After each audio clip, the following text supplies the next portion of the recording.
started. If I can't, I guess that's okay too. I don't want to waste time. Okay, I'll move on. So I called my talk the Structured Revolutionary because I believe that Saturn in Aquarius is ushering in some radical new changes, but there's a lot of order and restraint involved. As far as signs and planets go, you can't get much more opposite than Saturn and Aquarius. If anyone has studied astrology here, you know that Saturn is a planet of structure, of rules, of tradition, what's been established. Oh, I see recording, thank you.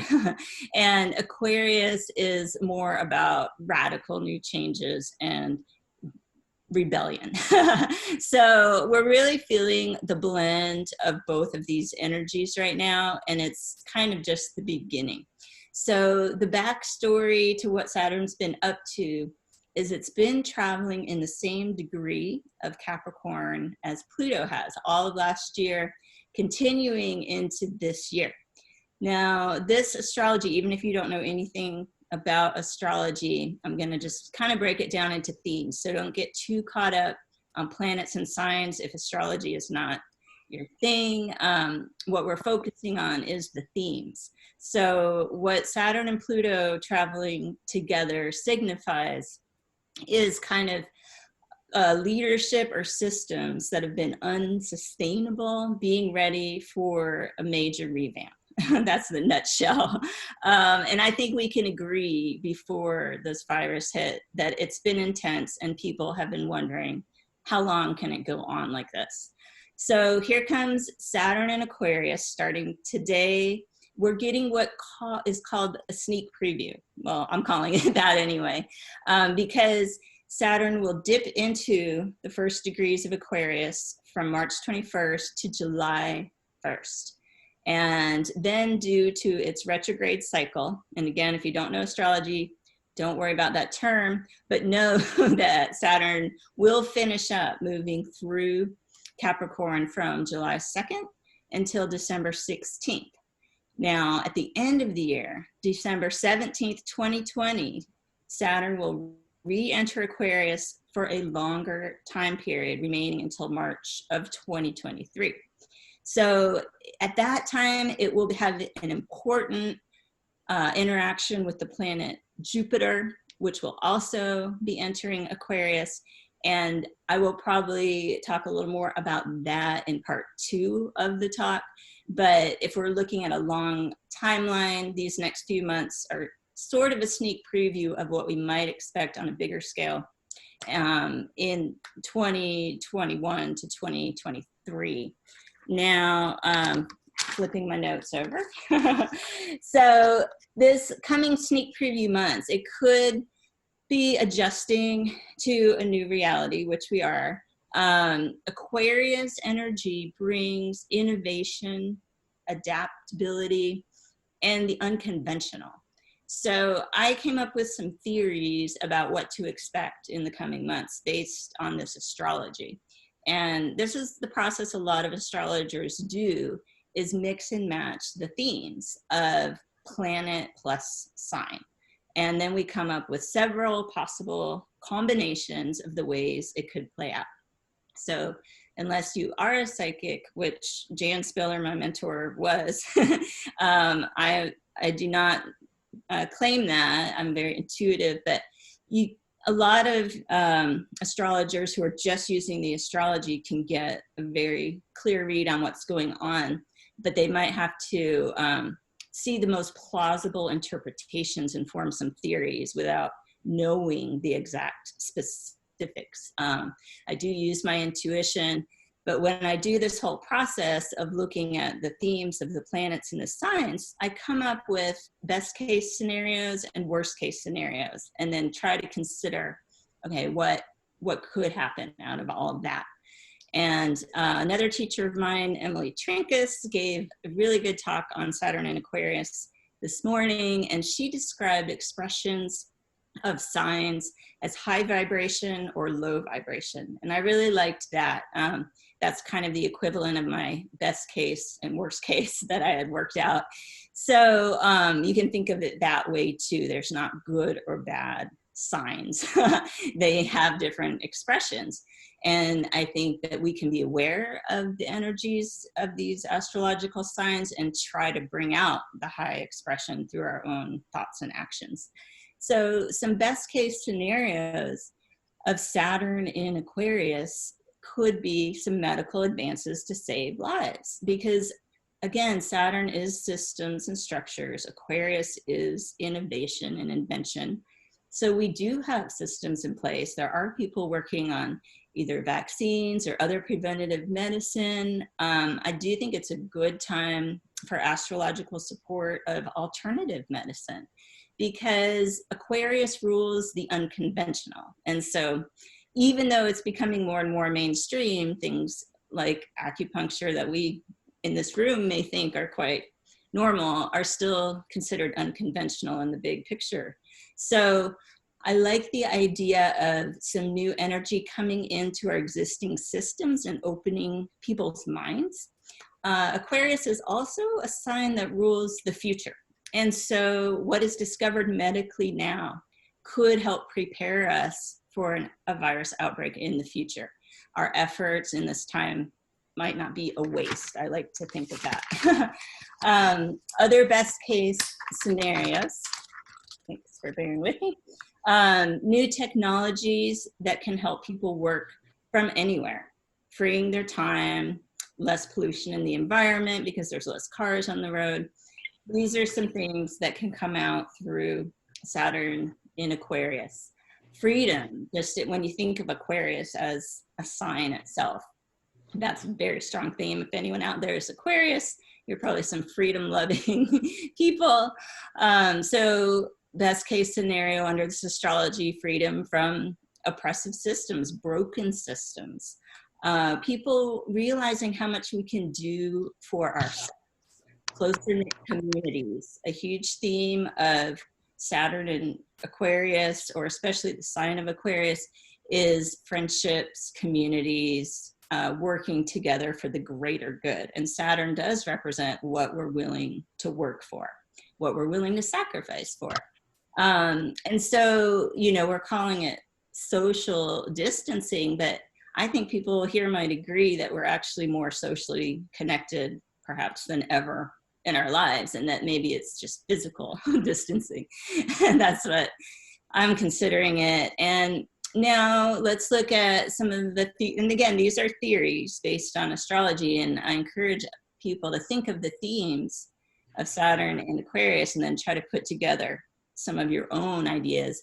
But there are some worst case scenarios that we want to try to prevent. Too much distance, over-reliance on technology at the cost of our humanity.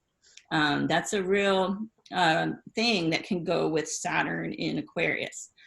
The unpredictable nature of Aquarius. Aquarius is known to be more willing to experiment, which is important, but that can create a sense of instability. We don't know what's going to happen next.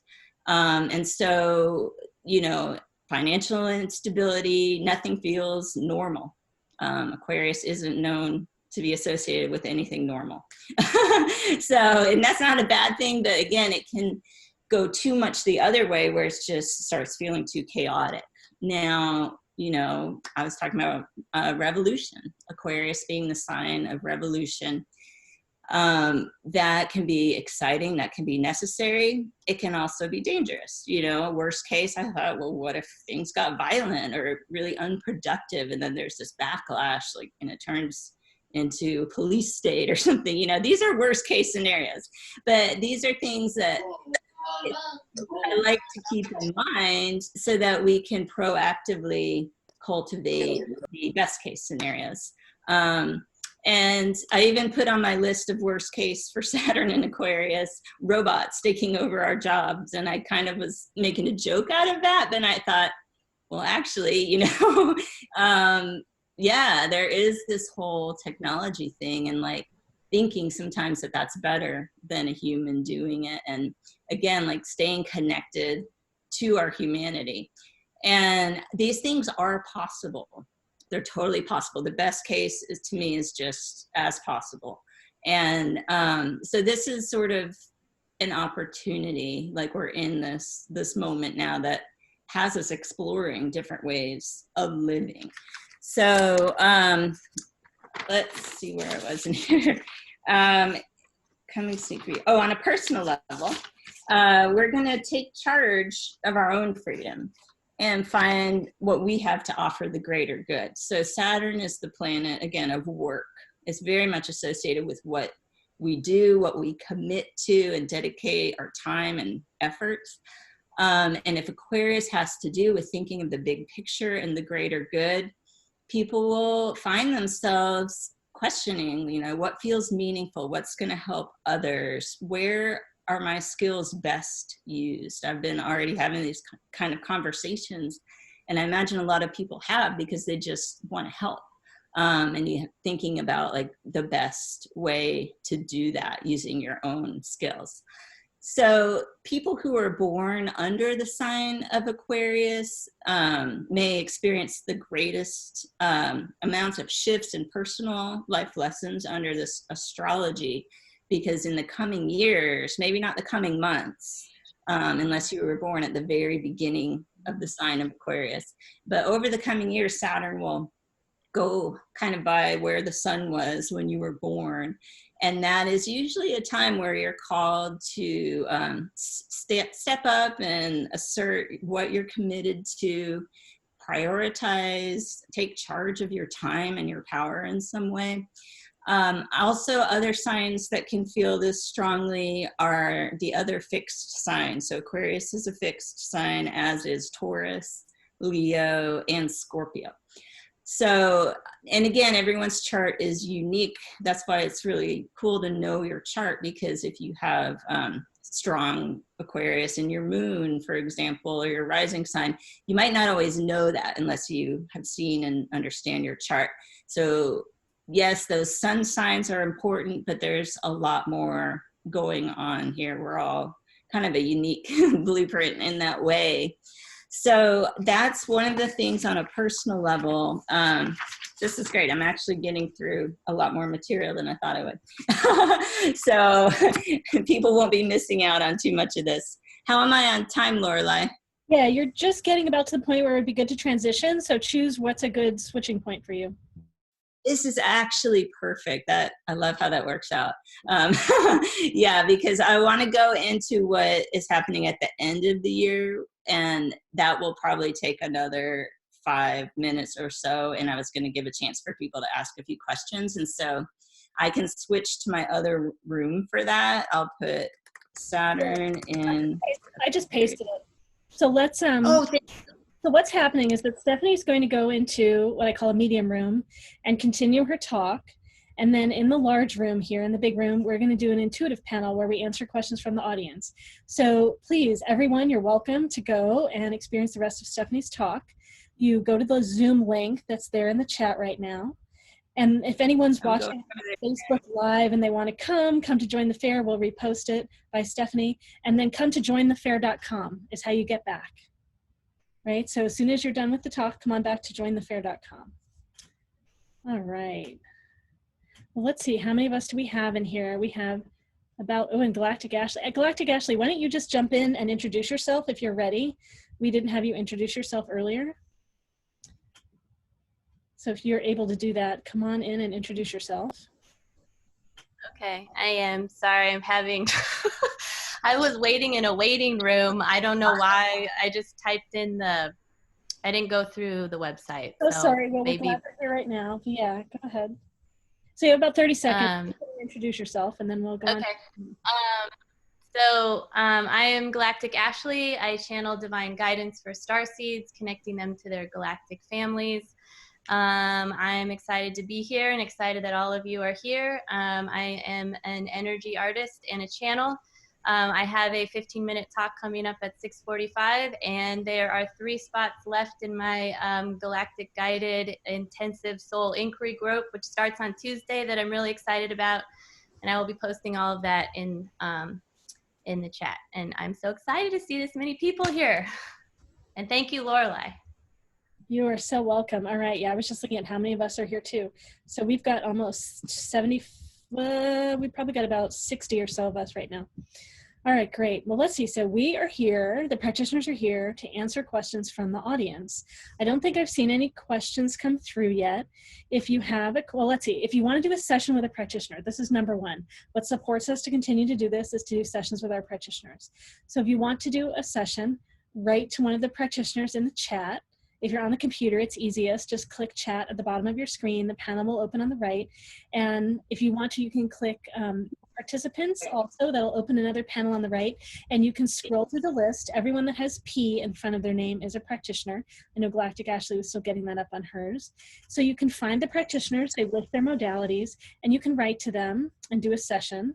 You can also just write to everyone in the channel. And Lola and I will help get you in touch with the practitioner. And ooh, Stephanie said she sent a question. Okay, so we're gonna go look at that. Maybe Lola has grabbed it already. Not yet. Okay, we will go look, Stephanie, for your question. And then, yeah, so if you have questions, and it's great if it's a personal question, something that's really deep and meaningful for you, we are recording. It is on Facebook, so just know that your question and your responses are all gonna be up there. But we'd love to answer your question. It gives us a chance to be of service to you, and everyone listening can glean whatever is for them in what they hear. And when you ask a question, you might ask about this, and we might go deeper than you want us to go right now, or we might go talk about a different topic in your life that wasn't what you wanted us to talk about. So please let us know in whatever way you can, and we will stop. Our aim is to honor you. And so we'll have maybe 3 or 4 or 5 of us answer your question. And I am looking for Stephanie's question right now. Oh, I see that we have more questions coming in. All right, so Stephanie, if I don't, can anyone see Stephanie's question? Well, Lola, I'll let Lola look for it right now. And then Lorelei, I've got it. Oh, great, okay. And Stephanie can jump in and say it too. So go ahead, yeah, so say Stephanie's question. Whoever posted in the, maybe post it in the chat again too. Woohoo. So who has Stephanie's question? Everyone is so quiet. Yeah, it's right here. She says, I'd like to know what an archangel is and which angels are her guides. She loves some validation. I listed it in the chat also. Okay, great. Lorelei, can you hear me? I can hear you. Yeah. I didn't want to know what an archangel was. I wanted to know what archangel was with me and what my angelic guides are. Okay, great, great. So what is your archangel and what are your angelic guides are? All right, practitioners, feel free to jump in unless it gets too crowded, and then I will have you raise hands in some form. So which practitioner has an answer? Something to say. I see Brandy does. Go ahead, Brandy, jump in. And you got about a minute. Hi. I'll set the timer. Okay. Can I get her face in front of me? How do I do that? So yeah, you just pin her. Find her face. See, on the list, on the participants, they're usually in approximately alphabetical order. That's a way to find them. Okay. Okay. Stephanie. Stephanie, start talking. Come to the front. Okay. So anyway, your archangel is Archangel Raziel. So you're highly gifted. You have a lot of spiritual gifts, a lot of things that are untapped. So I'm sensing that you sort of have these visions that that take you off on these journeys. And the Archangel Raziel, if you meditate with him, he will help guide you on what those mean for you. Totally on point. Blessings. Yes. I just started Reiki myself. And as I do distance visions, I tend to interact with lots of these angels. And I don't know much about the archangels, but they're bringing their self to me. And then when I go look them up, I see how much they're resonating with each other. But I'm not picking up on mine, I'm picking up on theirs. Okay. So if I follow your energy, what you're saying is that you're recognizing, or what you're trying to do is delineate or separate out.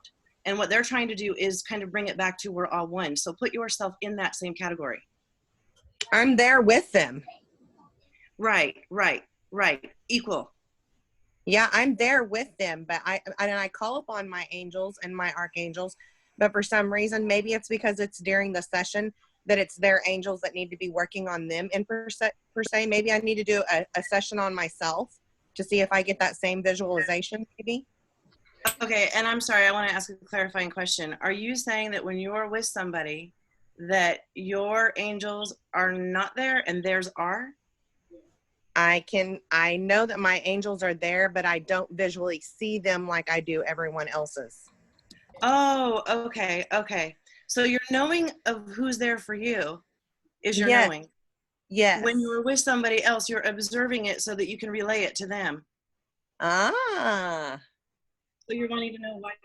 So for you, it's a knowing. You don't have to see them because you know, right? So the way that things present to you are going to be a little different than how you view them for other people. You know, for me, it's mostly telepathic, right? That it just sort of floats into my mind. Probably the same with you. It's that knowing. You don't have to seek validation for yourself because for you, you know. I do know. Right, what you're getting to present to somebody else is an aspect or an image that you can share with them and paint that picture for them because they need that. Okay. Just, I don't know if anyone else had anything they wanted to share with Stephanie before we go on to another question. So if you had anything else you wanted to say to finish up, Brandy, go ahead, but we let you go longer than we typically let someone go. Go ahead. Oh, I'm sorry. And no, that was all. Thank you. Oh, great. Did another practitioner have something they want to share? I do have one quick thing to say, which is when you're working, you have access to resources and channels that you don't have unless you're working. And so one of the reasons that those things wake up for you is because it's just a part of your service to be able to connect to those resources whenever you are doing service. Thank you. All right, great. Thank you so much. All right, so we've got questions in line from B and then Sally and then Michael's iPhone. It's great. Lola and I are both putting it in there. Sweet. Okay, great. So B, we've got you up next. Thank you so much, Stephanie, for getting us started. That was lovely. All right, so B, if you want to, feel free to jump in and put your face or your voice in here. B writes, make sure B's here right now. Yeah, B's Hello. Great, hi. So you wrote, I'm experiencing lots of separation from my family and friends starting from the beginning in December. I've had lots of growth emotionally and spiritually, but I'm struggling with feeling hurt and alone. Is this normal during spiritual growth? And oh my gosh, we're going to have so much to say on this one. Is there anything else you want to say, Bea, before we jump in and start answering? And I see. Oh, no, I don't. Great. I see Savitri and Susie in line. And let me see who else. Yeah, so let's start with Savitri and then Susie. Savitri, go ahead and jump in. Are you muted? Let's go find you. You hear me? Yeah, great. Can you hear me now? Go ahead. Okay. It is not uncommon at all to feel separation or isolation on any kind of spiritual path, and we're all on a spiritual path as we're living our lives. But as we grow and change, we are aligning with new ways of thinking, of believing, of being that might not be very aligned with the ways that we were before, and the people in our lives and the situations, maybe the locations of where we've lived, maybe the work might feel kind of uncomfortable, like it almost doesn't fit anymore. But at the same time, you know, there are these things that have been in our lives for a really long time. And in these times, the one thing that's coming is to have like a lot of patience with yourself and your process.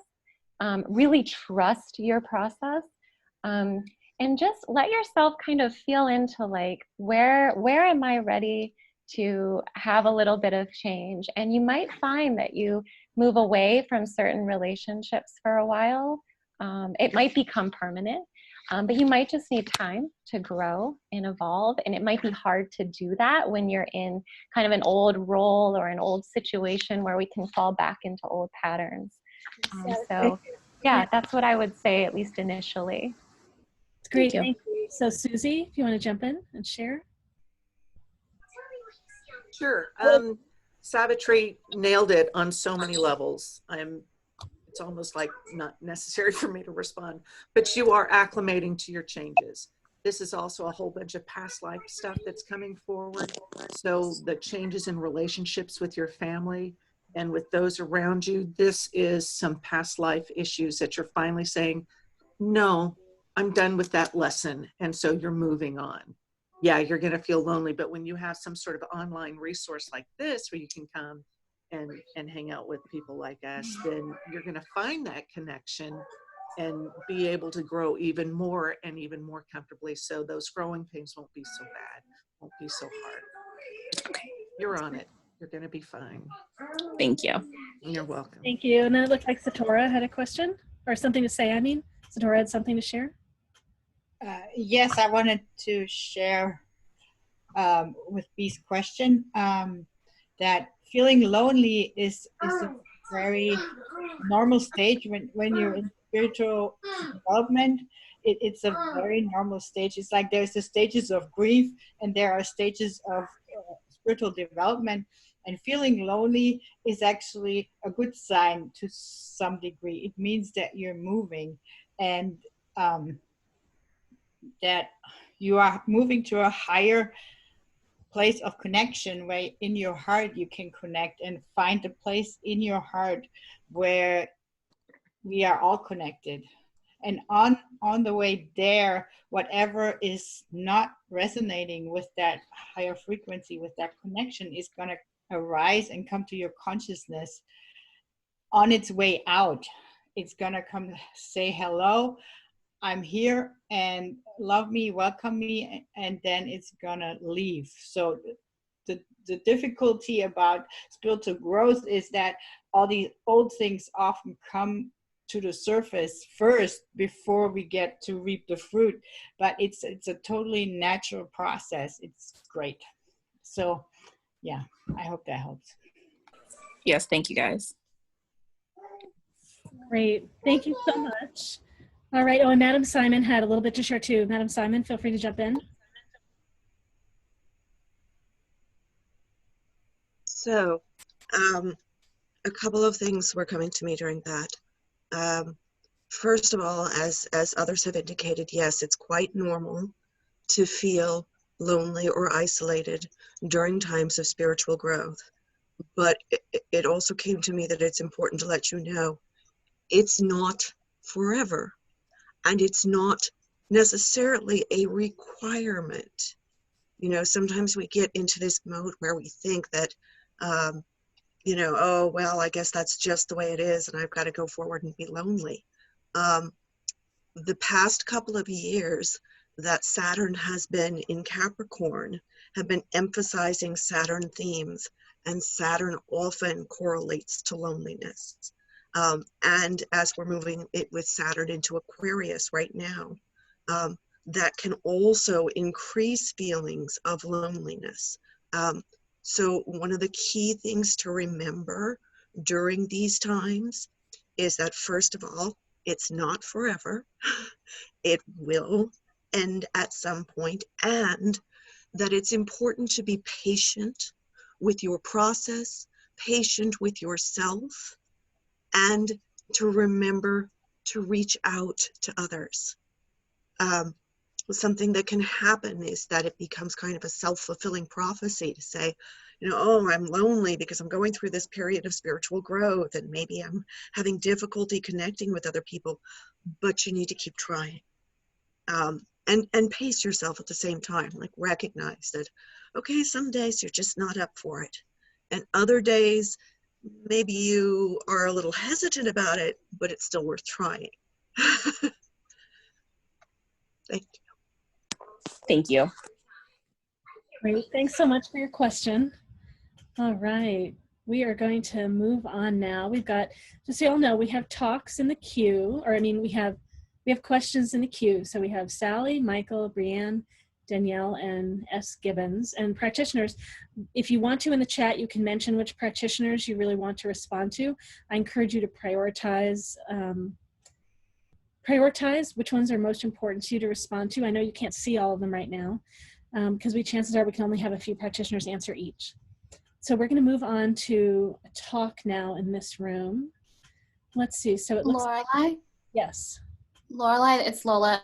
Before you move on, can you remind practitioners how to raise their hand? Oh yeah, sure. I wrote to one of them the note. So on the bottom of your screen, if you click participants, there'll be a panel that opens on the right. And then at the bottom, there should be a button that says raise hand, lower hand. So you can raise your hand and we will see that you're interested in saying something. That's great. With so many of us on the call, we have this beautiful experience with so many of us here. It's really helpful to actually raise the hands. All right, great. Thank you, Lola. By the way, I want to share with everyone, Lola has been running big Zoom meetings and trainings with hundreds of people on it, and I'm thrilled to have her be part of this experience and be able to support us in our events. So any of you that are wanting to run classes and things like that, she might be a great resource to hire and help you run things. All righty, so we're gonna have a talk with Brandy Roberts called Finding You. Brandy, are you all set to go? I am, yes, thank you. Great, so about 10 minutes after the hour, by the way. What's that? We got till about 10 minutes after the hour. We're just running a little late. Okay, all right, no worries. So yeah, I wanted to talk about finding you and about what that looks like and about how difficult that really is. And mostly it's because we don't honor ourselves.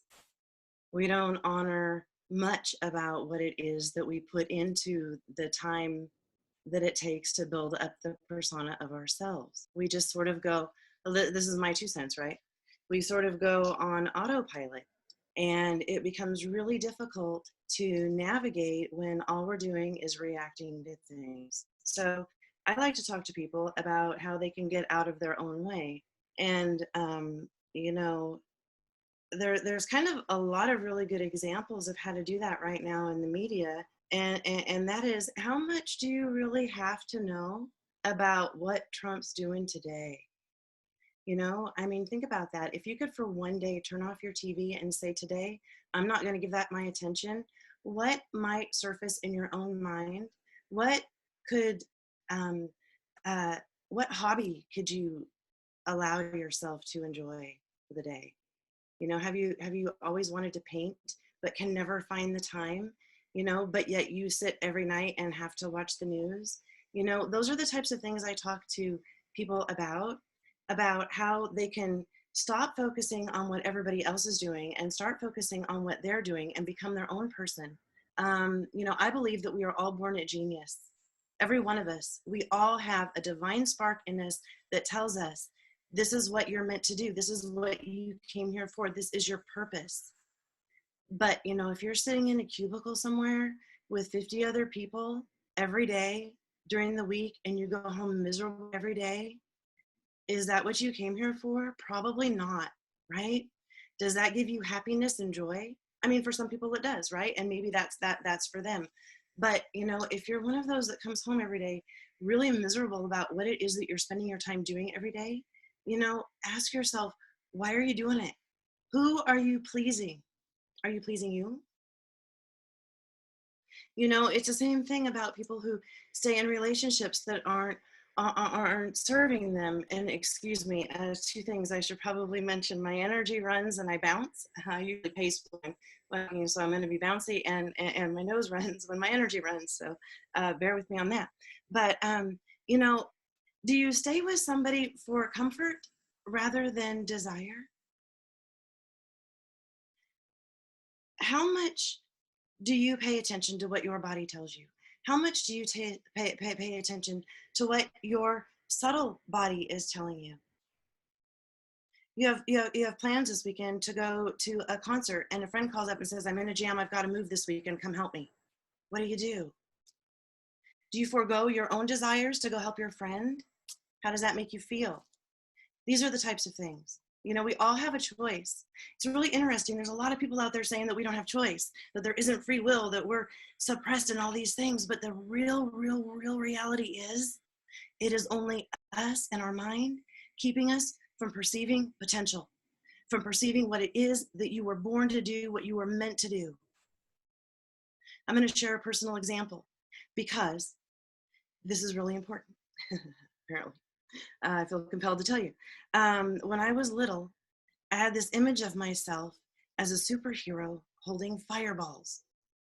And now I'm an energy healer. But when I was little and I told somebody my dream, I was told that's not possible. You can't do that. Right?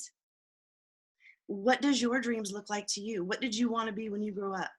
How can you translate that into your life now, into your 3D operating perception of what you know to be real, of what you know to be a possibility?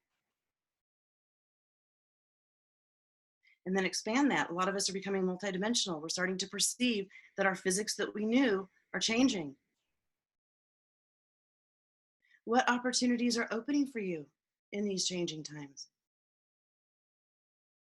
You know, you can look at this as a blessing. Oh, I don't have childcare and my work shut down and I've got to be home for 2 weeks. Well, blessed be, enjoy that time. It's a gift. You don't have to run around for 2 weeks. Isn't that wonderful? Did you look at it that way?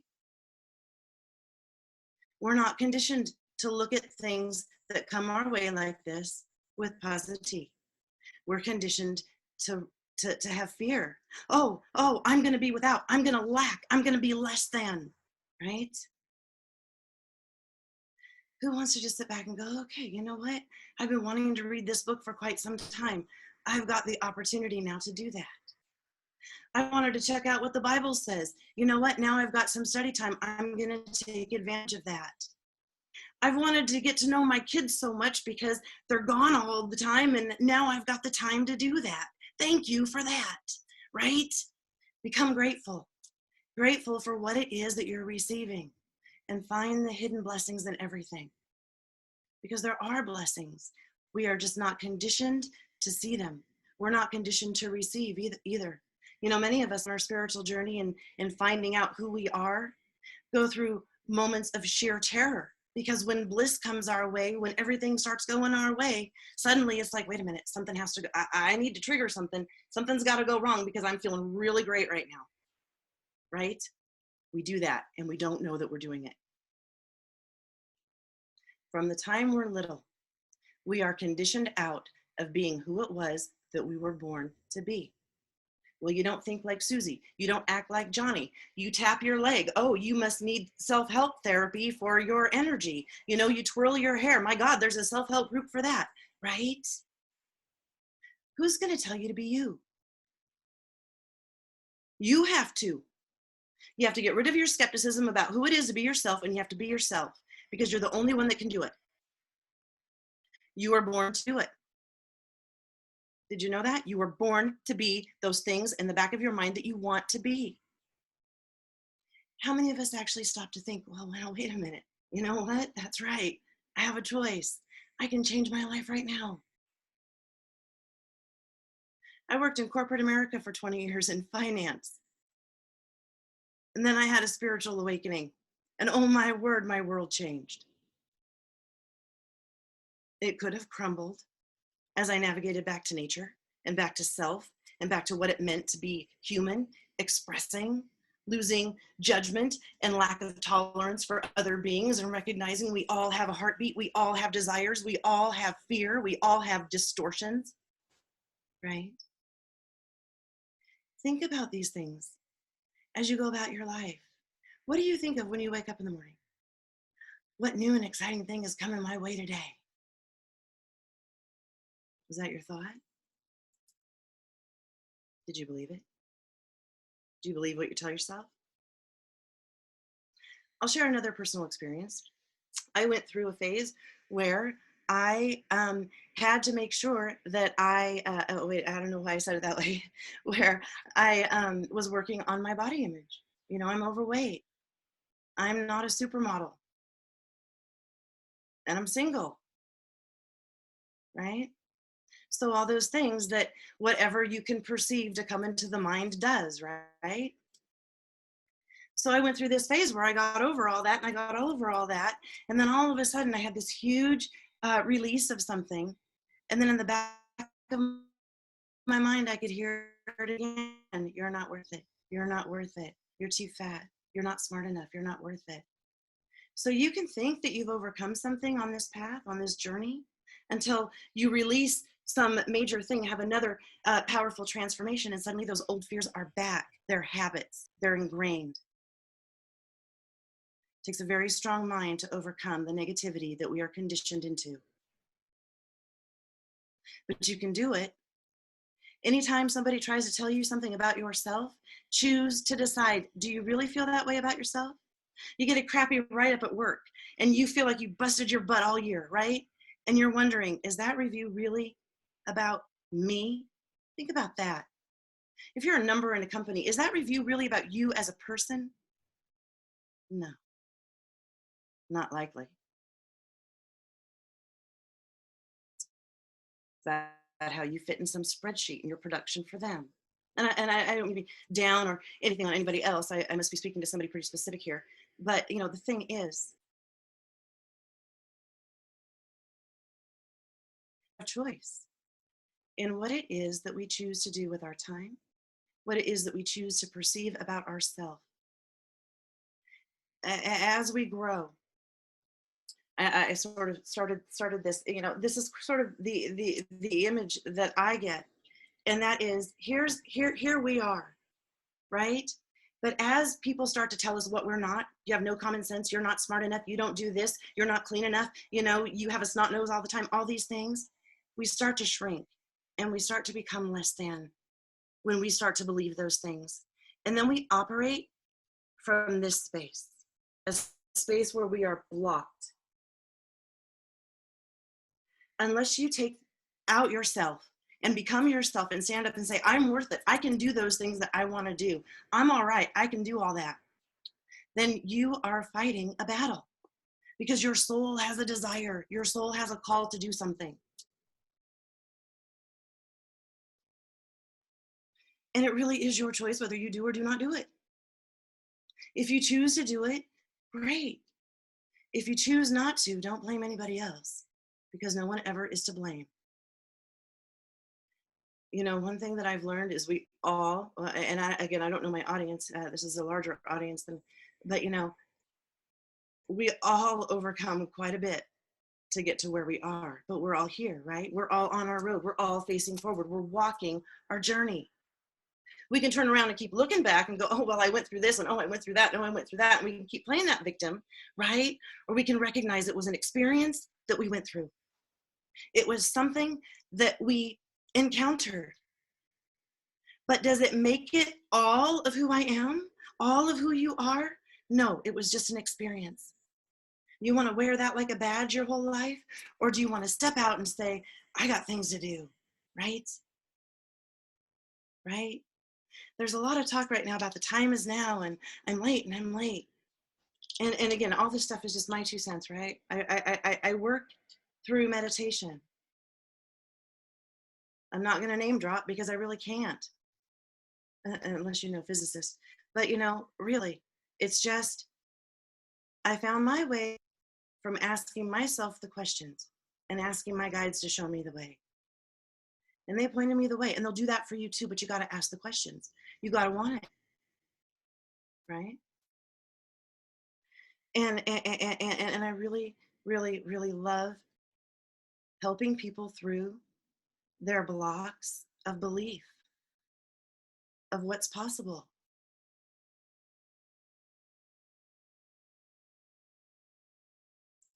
And in closing, I wanted to say,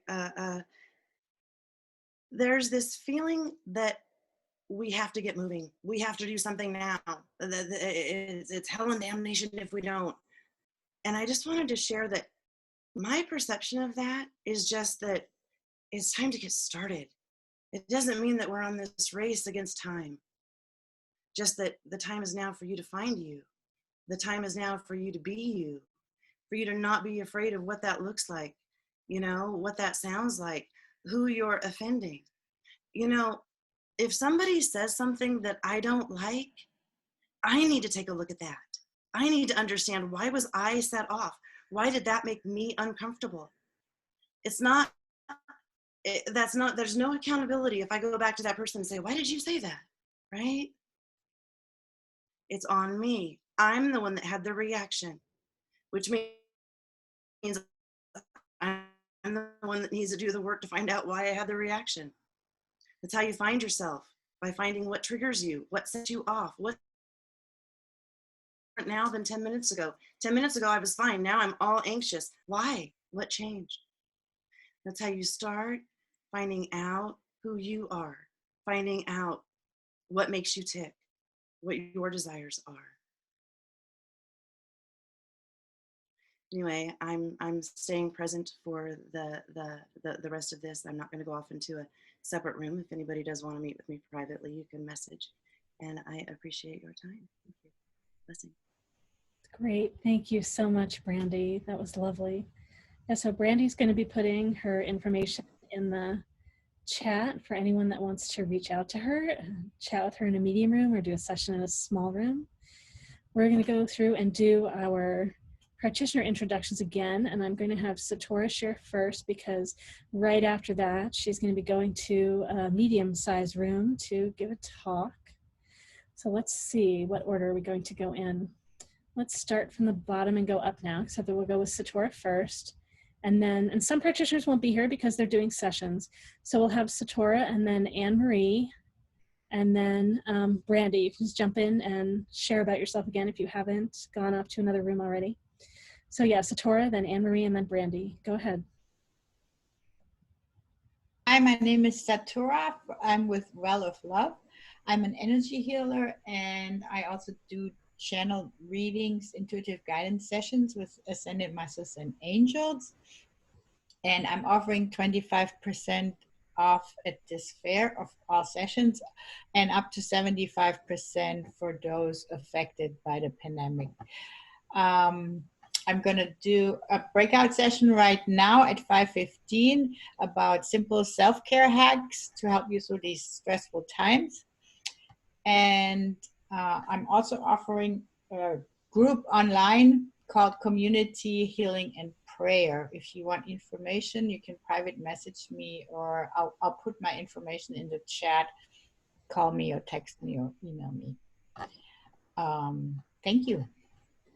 That's great. Thank you so much. And just a reminder, practitioners, we're taking just 30 seconds. That was great. So we have Anne-Marie and then Brandy. If you're still here, Brandy may have jumped out to another room. And if practitioners, if you're going to set up a medium-sized room to have a conversation with people, feel free to put that in the chat. If we're doing talks like right now, just the introductions, you can jump in and let us know that you've done that, what room you're going to. We'll attempt to announce it whenever we can. So Anne-Marie, then Brandy, and then Brett. Anne-Marie, if you're here. Hi, I'm Anne-Marie with Lifestyle Goddess. I'm a psychic medium, energy healer, and clinical hypnotherapist. Tonight, I am offering $40 readings that will reflect your current situation and what you need to learn from it so you can move on. Thanks. Thank you so much, Anne-Marie. Brandy, if you're still here, go ahead. Yeah, Brandy's still here. Go ahead and share. Yes, I'm here. My name is Brandy Roberts. I'm an Oracle Reiki Master Teacher. I do psychic surgery. I do psychic readings.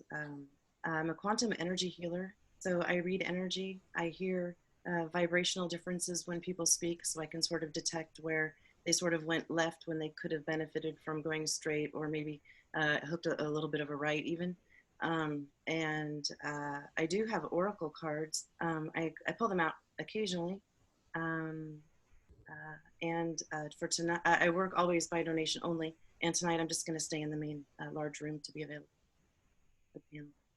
Okay, great. And Brandy, yeah, one of the practitioners reached out to you on the chat. I don't know if you saw. All right, let's see. So we've got Brett and then Christy. Is that right? Or I'm so sorry, everyone. Christy isn't here tonight. Someone had asked. She's the one that works with angel card readings. So we have, let's see, Brett and then Crispina and then Deborah. Hi, everybody. My name is Brett. Brandy, that was awesome. Love that talk. I do what I call soul readings, which is where I just hear you and listen to you and see deep into your soul patterning and who you're manifesting as, and the guides and your past lives and all of that just kind of like is available. And then I just see what needs to present. So I always work in the moment and with you to find out what it is you need to hear.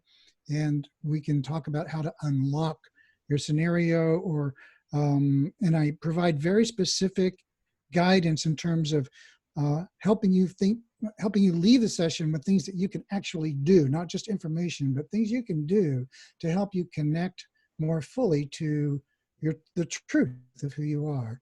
And that's my passion in life, is to help people connect to their authentic selves and manifest that more completely. Thank you, Brett. All right, we have Crispina, and then Deborah, and then Deborah.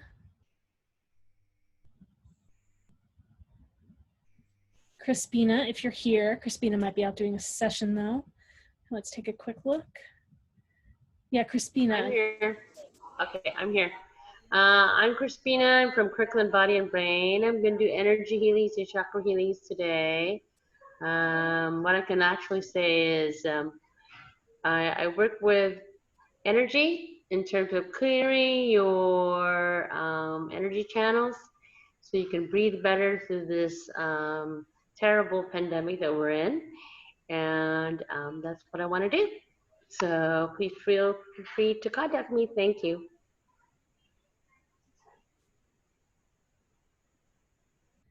Great, thank you. All right, Deborah, and then Deborah, and then Darren.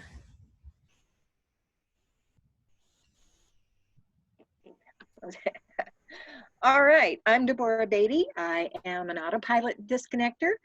And what an autopilot is a should and ought to that run your life instead of you.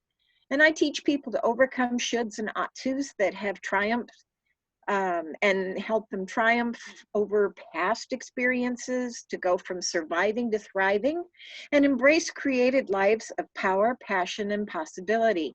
I've got I'm breaking out into a medium room at 6 o'clock. I would love if you would come join me. We'll be talking about whether you're living the life you were born to live or the one you've been told to. So come on and see me. I'll post the link in the chat.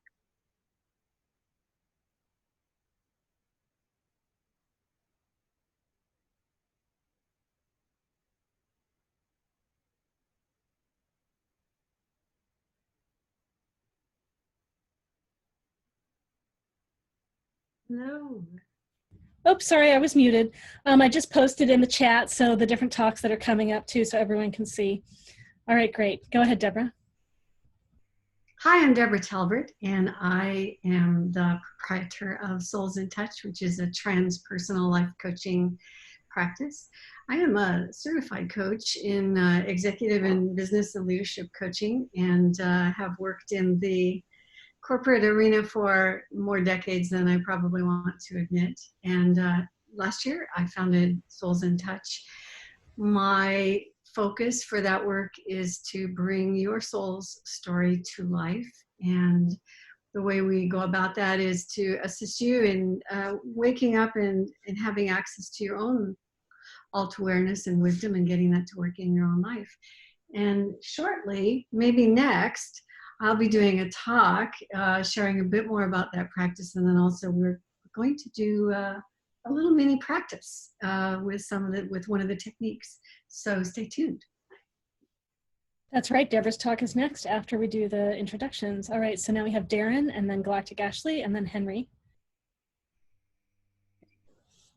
Hi, everyone. Thanks for being here in the fair.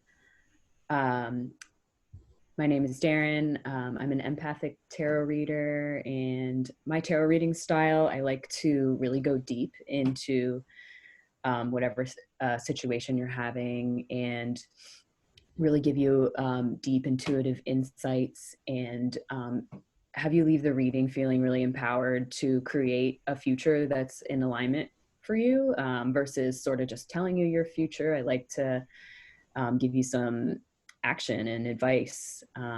Yeah, and I'm doing 20% off today for all my readings. I will post in the chat now my Instagram, my email, ways to contact me, and feel free to message me privately if you're interested or need some more information. Thank you. Great, thank you, Darren. All right, we have Galactic Ashley, and then Henry, and then Jessie. Okay. Hi, I'm Galactic Ashley. I am in McMinnville, Oregon, and I am an energy artist and channel divine guidance for starseeds, connecting them to their galactic families and star lineages. And I'm honored to be embodied on Earth at this time. Having incarnated the majority of my lifetimes on other planets, I'm naturally able to connect with high vibrational galactic energies.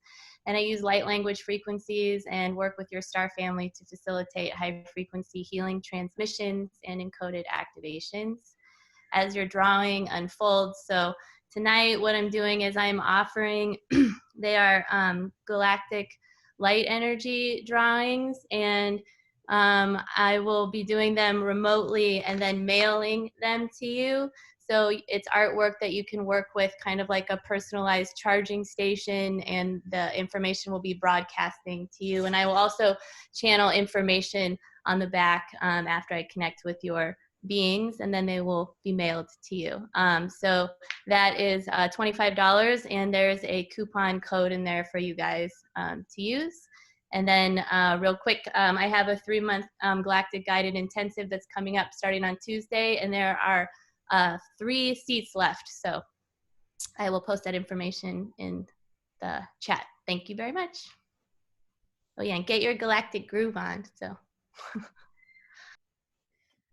All right, great. Let's see. So next we have Henry. If Henry's available, Jessie, and then me.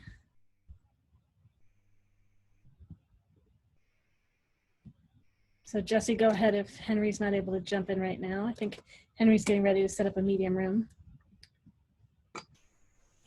Hi, I'm Jessie Starr. I do Healing Pathwalkers is the name of my practice.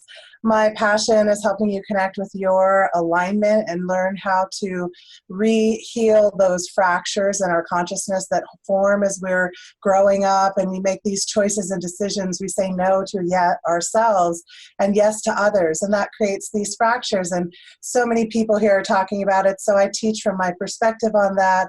What a powerful and amazing group we are. I'm so honored to be a part of this, and I'm just going to take a quick second to say, let's all of us in this moment, while we feel this connection of this gathering, imagine the greater soup we create, and let's like spice that soup up with some beautiful flavors and energies and frequencies so we can support everybody, because everyone around you is going to be picking up those frequencies as you radiate them out in your communities.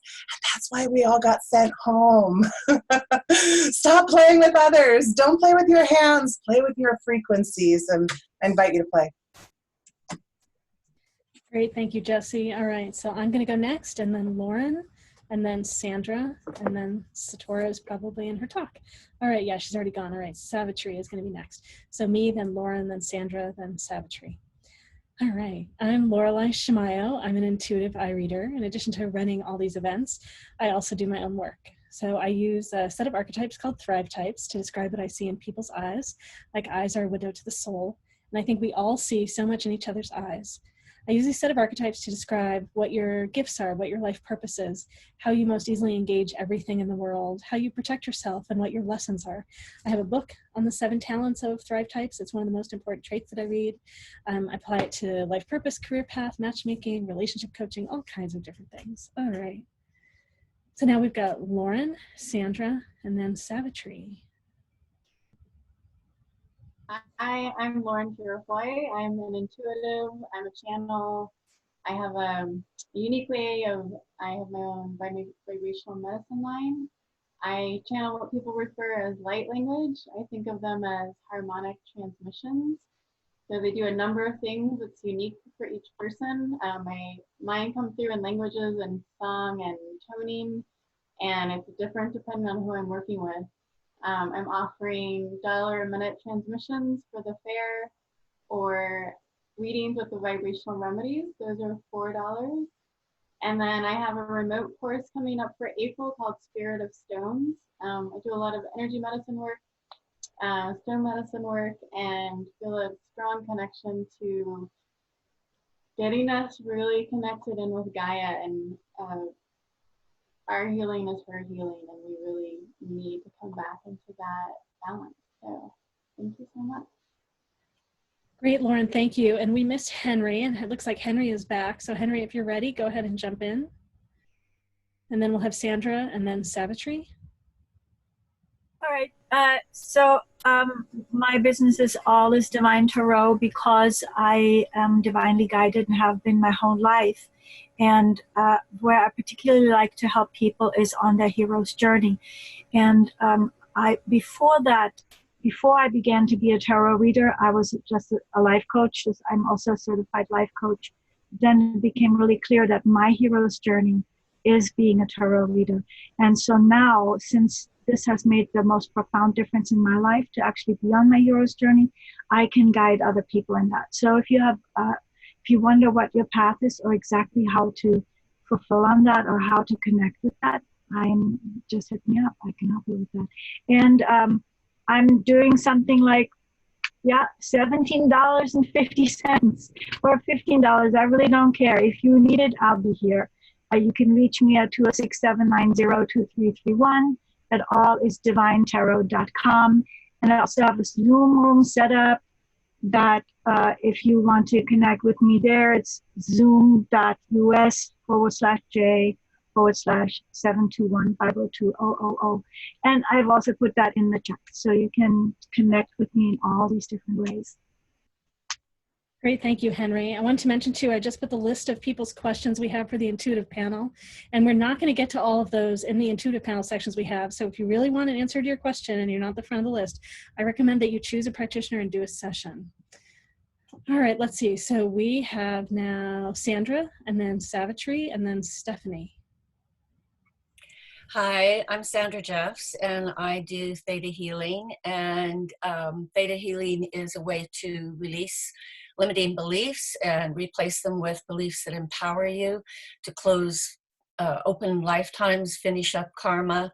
And today I'm going to be doing talking about releasing stuck emotion, which keeps us stuck even more. In just a few minutes, 5:30, I'm going to be in a medium room talking about how we can release the fear from the past that is stuck, that's exacerbating what's happening right now, so that we're more reactive to the fear rather than responding correctly to the fear. So come and join me. Thank you. Thank you, Sandra. All right, next we have Savitri, then Stephanie, and Susan. Hi, my name is Savitri Devi Dasi, and I offer spiritual life coaching to help people explore their limitless potential for health and healing, positive transformation and expansion throughout their entire lives. This can be in relationship, it can be to heal any ailment or disease, fulfillment in work, and way beyond. Together we get to explore perspectives, tools, and techniques that help you to shift any unlimiting patterns, to free up energy, and to develop new ways of thinking, being, believing, that help you to feel more spacious and that feel true for you and your path. It's a really rich journey. It's full of connecting with your own inner wisdom, developing intuition, trust in yourself and your path and the universe itself. If you'd like to connect, I'd love to connect with you. So please feel free to private chat me here.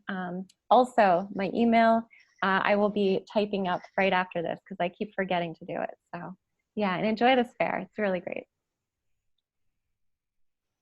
It's great, and I wanted to mention to everyone too, I just posted in the chat, we are also posting this on Facebook, and we're also recording it for YouTube. So if you want to go do a session with our practitioners, and we do definitely ask that you do that, that's what supports us to continue to offer this event. You can always go back and watch the talks later. You can watch the intuitive panel later. But please do support our practitioners. All right, we have Stephanie, and then Susan, and then Susie.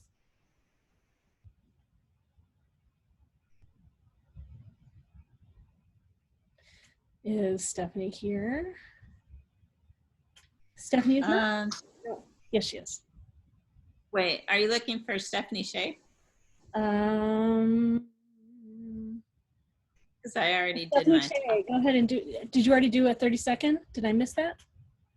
Oh, no, I didn't know I was supposed to do that. I just jumped back in from doing a You're reading. just in time. So if you feel ready, go ahead and do 30 seconds right now, or we can have someone else go first.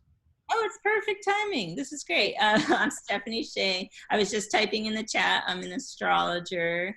I do birth chart readings. It's very helpful to navigate decisions, and it's very validating too to learn about your chart and some of your strengths, what you can do with it. And I will put my email in the chat if you want to set up a reading. I have a discount at this fair, $25 for 15 minutes or $50 for 30 minutes. Great, thank you, Stephanie. So we've got Susan, Susie, Tony, and then Madam Simon. Hi, I'm Susan, and I do Akashic record readings, which are a very powerful way to discover your past lives, who you have been, and how that's influencing you here. So if you have questions about past lives and how they might be impacting you now, or how they could help you now, which would be what we would really like, an Akashic record reading is an ideal way to connect with those younger soul selves and integrate the energies for now. I also do energy clearing, which is crucial to maintaining healthy energetic boundaries, immunity, and that sense of centeredness so that you can access your own inner wisdom to guide you through. At this time when the external sources are contradictory, confusing, and often more fear-inducing, it's really important that we allow ourselves to go what I call yinward, which is back in to your heart, to your center. There are 2 actual still points in the human energy anatomy, and I can introduce you to them and help you reconnect with that wise autonomy. So I'm honored to be here. I'll be posting my contact information. I'm offering special discounts tonight, and if you need to do a pay what you can, please know that that will be honored. We honor your commitment to your own healing and growth, and I'm here to support that. Thank you, and thanks for this fantastic community. This is where a lot of power is being generated to take us through exactly this time. Thank you. Thank you, Susan. We've got Susie, Tony, the Witch Goddess, and then Madam Simon. Hi, I'm Susie with Blue Lightning Healing. I am a channel for spirit. We have conversations and talk about things that you need to know. Guides give you guidance. I've channeled Gaia and Mother Earth and angels and elementals. Kuan Yin is really itching to come through at some point tonight. But I also love looking at past lives, the ones that are relevant to you right now that are coming together to a point so that you can resolve them. That results in a lot of healing. I'm available for private sessions here. I'm available online on Zoom and via phone. I've posted my information in the chat, and I am glad everybody is here to share the energy. Thanks. Thank you, Susie. All right, Tony, the Witch Goddess, and then Madam Simon. And after that, we're going to have a talk with Deborah. Tony. Hi, my name is Tony. Can you hear me? Yes. Okay. Hi, my name is Tony with the Witch Goddess Transformation Center, LLC. I'm a natural-born, multi-life psychic, energy healer, interdimensional medium, and hereditary. My price is $1 per. Sorry, we lost you. We can't hear you. Hopefully it's not on my end. Oh, can you hear me? Yes, we can hear you now. Okay. So today I'm offering one free virtual reading. Just message me your email or contact me at www.witchgoddesstransform.org. Schedule your appointment and take advantage of all my free services in love and light during these trying times. Take care, everybody. And then Madam Simon. Hello, everyone. I'm Madam Simon. I'm an archetypal astrologer and tarot reader, helping you to understand the archetypal forces at work in your life so that you can navigate the life changes and process the emotions and experiences that are connected to the changes that we're all going through right now, and use that information to live your best life. I do personal readings and relationship readings. I'm also a visionary artist. I create custom art based on your astrological chart to give you a meditational focus to help you understand yourself and your life potentials on a deeper level that can be done just through words. So I will post my contact information in the chat, along with links to examples of my work and my social media, and I'm offering a 20% discount on readings tonight for me attendees. Thank you. Great, thank you so much, everyone. All right, we're a tiny bit behind schedule. We're going to be switching to a talk by Deborah. So this is Gifted. Bring your extraordinary awareness to your everyday life. Hello, everyone. I am delighted to be here, and as I've mentioned a couple of times, I do transpersonal life coaching through soulsintouch.com. And I'm actually going to do something kind of fun tonight, I think. I'm going to take us, give us an opportunity to practice a technique for accessing your alt awareness. And to help us with that, I'm going to share my screen and a few slides that will help guide us through that. So let me go there. And let me just see if...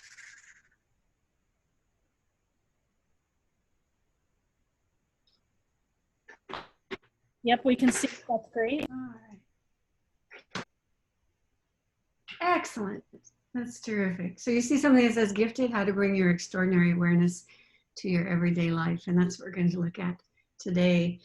I want to take a moment to let you know what we're going to do in the next, say 13 minutes or so. And so I want to take a couple of minutes.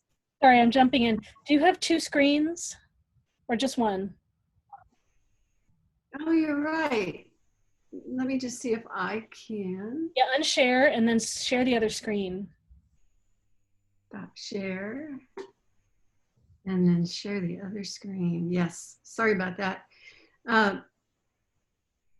Zoom is just an absolutely wonderful, wonderful resource, and it has a lot of options. What do you see now? Oh, just one screen? Like I'm seeing the presenter screen, not the presentation. All right, I know there's a... It might be better off to not put it in presenter mode and just leave it in as a document. Okay. Good. Let me just swap this. What are you seeing now? I see you. And do you see my screen? No. Huh. You know, I had this completely worked out, so I'm going to take it out of presentation mode. Yeah. I've got it. Okay. I've got it. All right, here we go. All right, so now you should be seeing my full screen. Is that correct? Yes, that's great. Okay, great. So we'll work out the rest has for the next session, but I want to take a moment tonight to talk a little bit about how Souls in Touch came to be, and because it'll give you some context for what I mean by transpersonal life coaching. And then we're going to practice a little brief session, a little technique for accessing your alt awareness. And then finally, we're going to wrap up with coming out of that technique practice, an opportunity to articulate and embrace some of your own wisdom. So let me take a moment to tell you a little bit about Souls in Touch. I like to say that Souls in Touch was born of longing, and let me tell you why I say that. I was one of those kids that was born with almost all the switches turned on at birth, and continued to kind of gain more channels as my range increased over the years. When I was very young, I started as kind of a natural empath as a child, very young child. One of my first memories, I have a photograph of it. I was, and I flipped it over and looked at the date when I got to be an adult, and I was about just a little over 2 years old. It was my first time when I remember having what I would call an alt awareness experience. And over the decades, more channels came to be online, precognition, clairvoyance, clairaudience at times. During times of particular stress, it seems that clairaudience comes online. And as an adult, my awareness, kind of grew to include some remote viewing, and then remote viewing during dreaming, which they call astral travel, which seems to be a very active channel for me. So I share all of that to say, this transpersonal world is not new to me, and alt awareness is a common part of my self-identity. And yet, 2 years ago to the day, today, as a matter of fact, March 21st, the equinox of 2018, I had an opening happen that was extraordinary. And I call it as you can see by that second bullet point, I call it my soul storm. And to be honest, even in my life, it was so intense and so multi-channeled and persistent and profound that it almost clocked me, to tell you the truth. And so I sort of, in trying to move through this experience, I did some things to try to bring it into what I could call normal for me, give it some meaning, and take it forward. In that process, I worked with, as a matter of fact, a couple of practitioners who are on the call this evening to help spotlight, bring in some new perspective, help name some things for me. And it was a wonderful experience to work with them. And at the end of that time, and at the end of that outreach, what I came to see was that I still needed to make it normal, give it meaning, and take it forward. And I found that I was kind of longing for a place to talk about it in a tangible way, this opening and this awareness that I had. In my case, this opening was around a past life experience and a person who kind of crash landed in my awareness out of the blue. And it was a very important life for me to reach completion on. So it stuck with me for a while. It was a bit of a long walk. At some point in the middle of that, I started thinking, I wish I had someone to talk with about, where I could sort of describe what I know, kind of explore it a little bit, and then determine how I could best integrate it into my life and take it forward. And when I said that out loud, I realized I was talking about coaching conversation. And thus Souls in Touch was born. So tonight, what I thought would be fun is giving all of you, our guests, and even maybe our practitioners, an opportunity to do some of that have that same experience of accessing your alt awareness and bringing it into your world. For those of you who are guests on the call tonight, if you brought a question to the fair, this would be a great time to kind of have it in front of you. For my esteemed colleagues on the call, maybe this is an opportunity for you to just feel embraced and supported, and an opportunity to kind of rest into an experience with me and let me facilitate you and support you through perhaps an opportunity to get some clarity. So let's take a look at it. We're going to look at something that I call somatic intelligence. Some of you may have been familiar with it.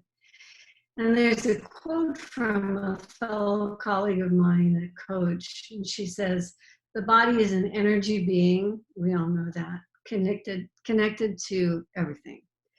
And what I have found over the years, to my great surprise, is how intelligent and articulate and communicative the body is. And one of the reasons I love to start here is that the body's intelligence cannot be manipulated, coerced, interpreted, managed. It just is what it is. It just speaks the truth in its own language. And that's why it's a great place to start when we're looking at accessing our own alt awareness. So are you ready? Would you like to go with me through a little brief technique? We'll be in this little practice for about 4 minutes or so. And then we'll take another few minutes to give you a chance to articulate what wisdom you've gleaned from it. And then we can answer any questions that you might have. So get ready. Here's our first approach into it. I'd like you to take a big, deep breath. Just get right here, right now, and Really feel your way into your body, where it's sitting, feel the chair. There's time, notice, is it straight? Is it relaxed? Does it feel flexible? Does it feel stiff? Take another deep breath, let that exhale. And now I'd like to ask you a question. What is ready to shift in your life? And it might be that you ask the question, what am I ready to invite to shift in my life? It could be a pinging awareness that has come on into your radar recently that something's ready, something wants to emerge, something wants to be born in your life. It could be an intolerance or a restlessness or an impatience with some condition or point of view or a sense of stuckness or limitation that you're ready to release. So just take a moment to get into focus that thing that is ready to shift. Once you have it, here's what I'd like you to do. I'm going to ask you the question of all somatic practitioners. What is the sensation of that? When you think about this thing that you're ready to have shift in your life, where does it show up in your body? You might be feeling abject panic in your solar plexus. If you do, don't panic.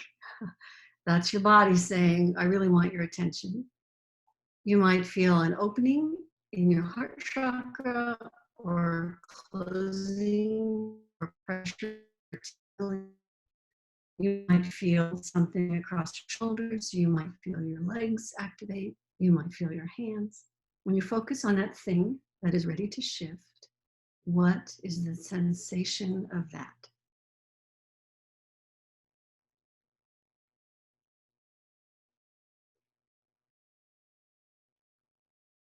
Take a moment to think about where is it? How would you describe it? Is it hot? Is it cold? Is it moving? Is it stilling? What is it saying to you? So now that you've got that, what I'd like you to get a sense of is, what is the sensation of it when you project into the shift? When the condition has moved, when the situation is released, when the new state of awareness or condition is achieved, what does that feel like? Where does it show up in your body?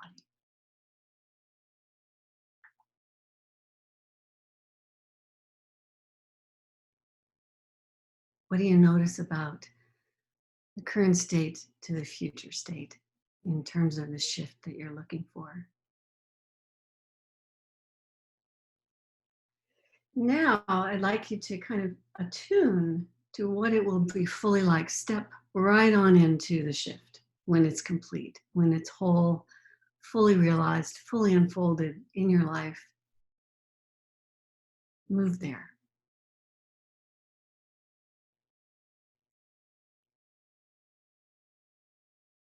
And now I'd like you to think about, what is the sensation of that activated, fully articulated in its wholeness, that thing? What does your body know about that? And what sensation is it presenting for you right now?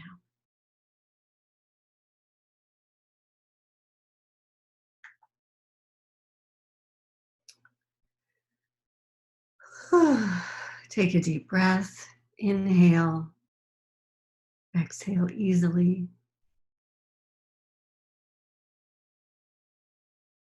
Come on back into this moment. And let's give your wisdom a chance to speak. What does your wisdom tell you now that you've had a chance to feel your body move through that shift? What does it tell you about what's next? And here's where what's unique about the coaching conversation, which is kind of an auxiliary function about any kind of divination. This is about the divination that you'll call on that's coming from you within yourself. What does your own wisdom tell you about what's next? Is it an action? Is it a practice, a state of mind? Is it a reach out to your guides? Is it a look in to yourself? What's next? What's the intention that you can move toward in order to generate the shift you were just looking at?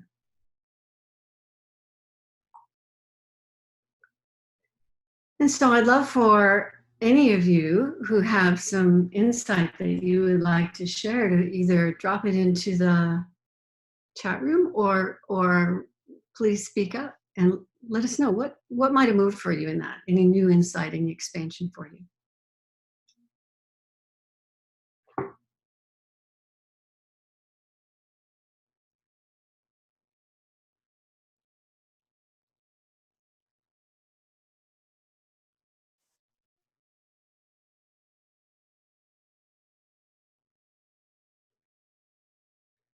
All right.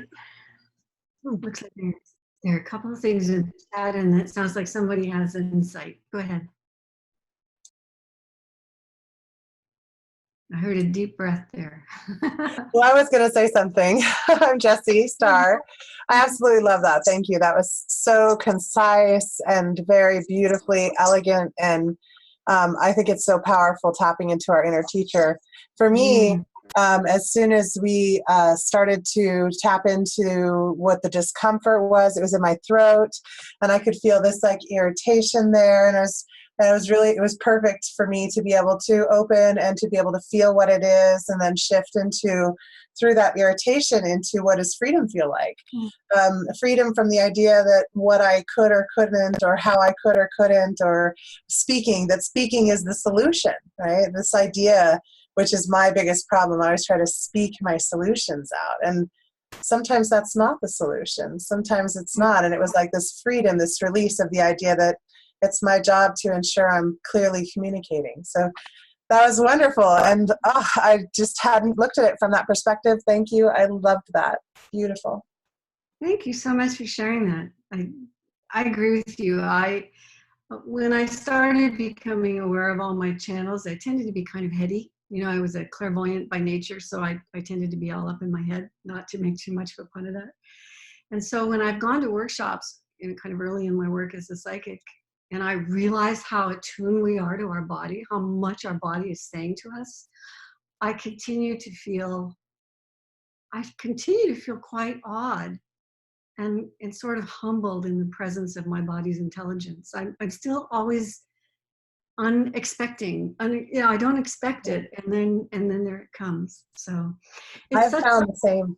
It's such an honest and organic and original intelligence that it's a great place to start, to center ourselves and to also gain access to a bit more, which is what I needed when I talked about this, which, by the way, tonight is the first time in 2 years of walking through this that I realized it happened right on the equinox, 2 solid years ago. I do this for a living. All right. Thank you so much. Let me share with you. I know we're close on time here. So let me just show you that I do have a room that I can meet you in tonight. And if you'd like to chat with me a bit more, just drop something in the chat room and I'll give you the link to that Zoom.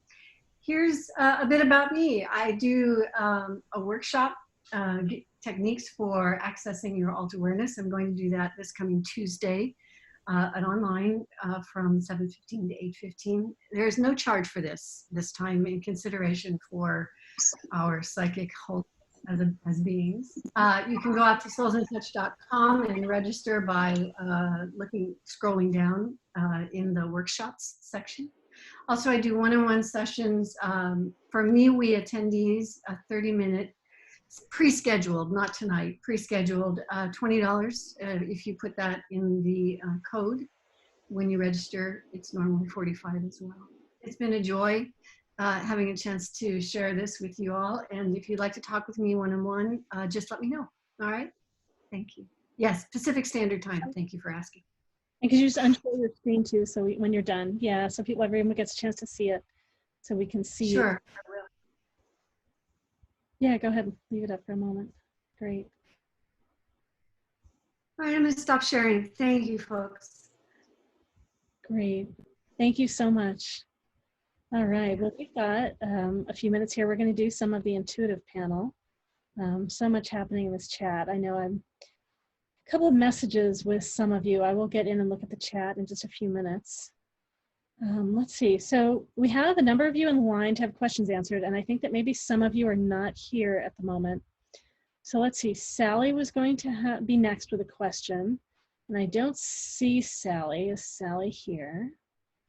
And then after that, we have Michael's iPhone. I think Michael is not here at the moment. So we'll check in, and when we do the intuitive panel for the next question, we'll check and see if they're back. And then meanwhile, Brianne, you are here and you are next. So Brianne, if you want to jump up so we can see you, go ahead and unmute yourself. I can unmute you too. There we go. I just unmuted you. Can you hear us? Are you listening? Brianne. Hey, Brianne. Just checking to see if you're there. I want you to be able to hear if we're going to answer your question. Well, I don't know where I see Brianne in here, but I know Brianne's here. Sorry, Brianne. Let's see. Could you message if you're listening? All right. Well, so we will pass Brianne for the moment. And then we have a question from Danielle Shearer. Let's see if Danielle is here. Danielle is here. I'm here. Great. All right. Let's go to your question. Okay. I'll read it. And if it's changed by now, whatever, please go ahead. You had written, I'm wondering, go ahead, say it. It's normal. It's the same question. Okay, great. You'd say, I'm wondering what spirits do people feel around me?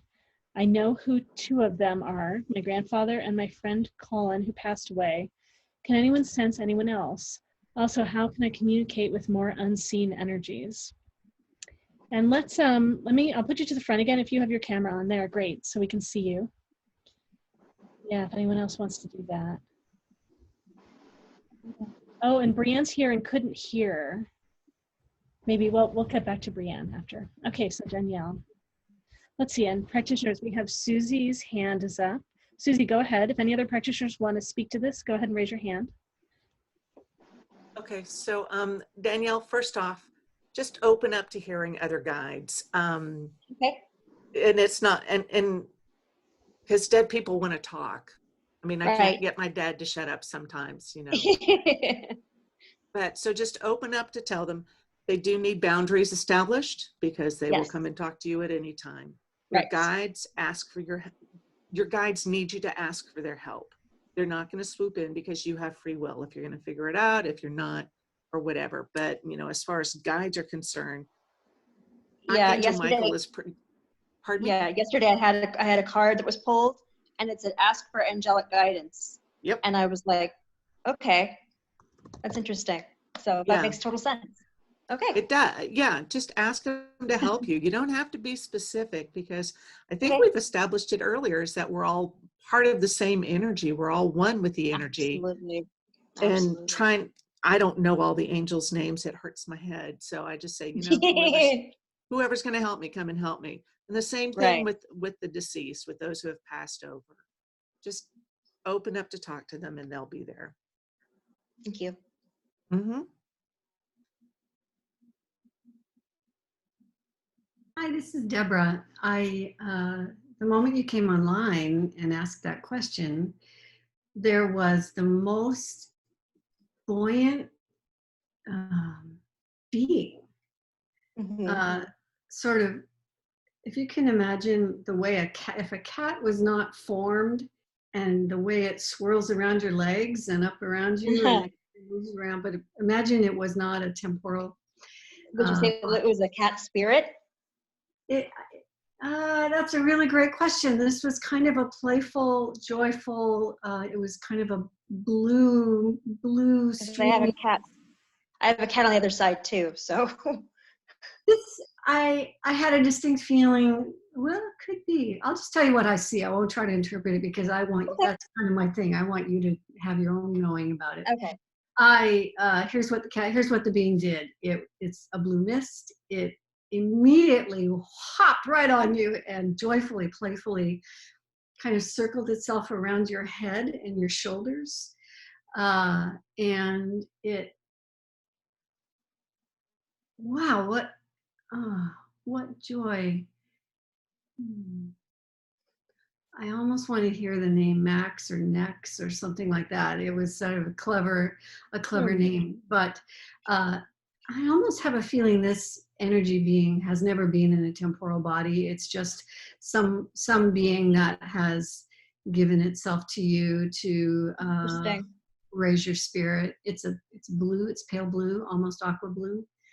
And it moves in a kind of spiral around you all the time, kind of lifting you up. This is a very beneficial being. Sounds like a fairy, almost nature. Maybe. Playful. I'll go with your wisdom on that, but it's there on behalf of you. And I have a sense that you don't even have to ask it to attend to you, that it's just always there. And the spiral is always going up, Danielle, sort of starting a little bit lower on your torso and shoo, up, up, up. You know, sort of this sense of lift you up, bring you up. Don't know if that resonates. Yeah, a little bit. Okay, good. Thank you. Thanks everyone for jumping in and helping with all this. So I think Jessie is now next. Hi. So here's what I picked up, and I wanted to thank you for that what you were just saying. That was great, Edra. And basically what I picked up as she was talking about it is this blue frequency that's coming through right now. Right now we are all being reattuned back into our most clearest version of source, right? We're all like being reprogrammed.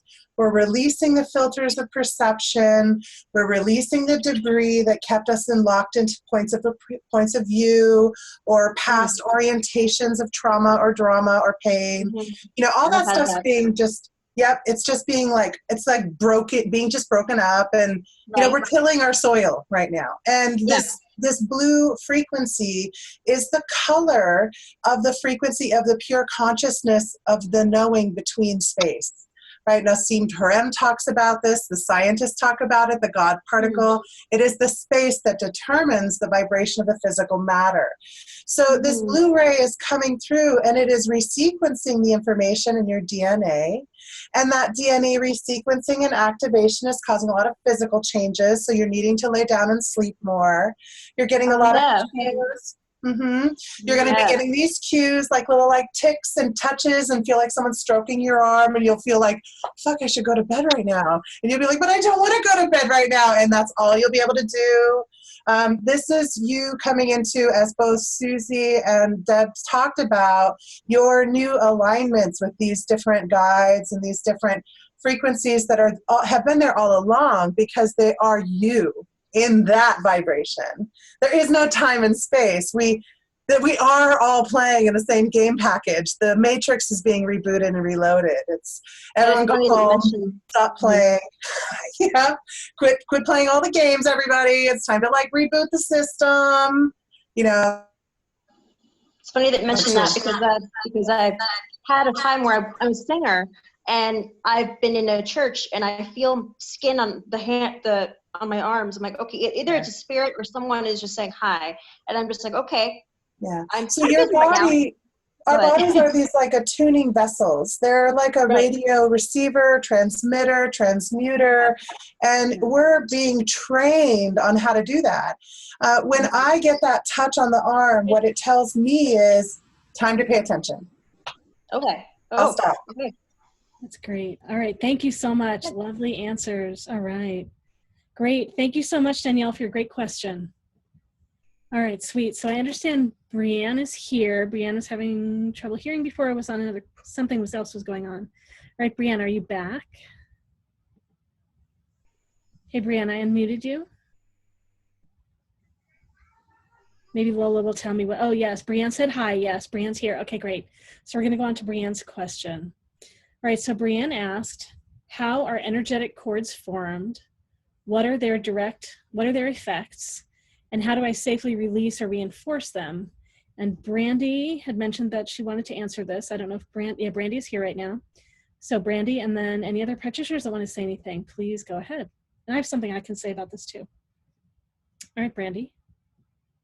Yeah, so energetic entanglements or attachments.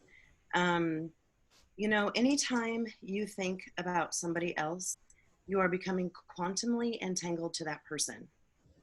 If you are thinking about that other person and it's negative, then you're shooting quantum daggers energetically to that person. And likewise, so to release those, set the intention after you have this, you know, cyclone of talking about somebody else in your mind playing, let it go and say, okay, that wasn't productive. And just set the intention that you're gonna, I always call in Archangel Michael and ask him to cut off all quantum entanglements, all physical attachments, all hexes, curses, anything that I may be unfamiliar with, and to reverse all curses and let everything go. And then I believe it. Because everything that you do with your body is based on what you believe. So if you're gonna set a practice in motion, you gotta believe what it is that you do.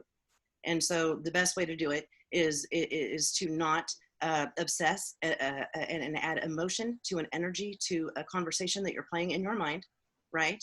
So if you had an unpleasant encounter with your child's school teacher, you know, then you don't want to go home and just recite it over and over again about how right you are. You want to let it go and release the attachments and then just hope for the best possible outcome. I want to comment. Energetically. Danielle doesn't have a microphone, so that's why she wrote in the chat. I used to volunteer with children, and now I mostly do with animals.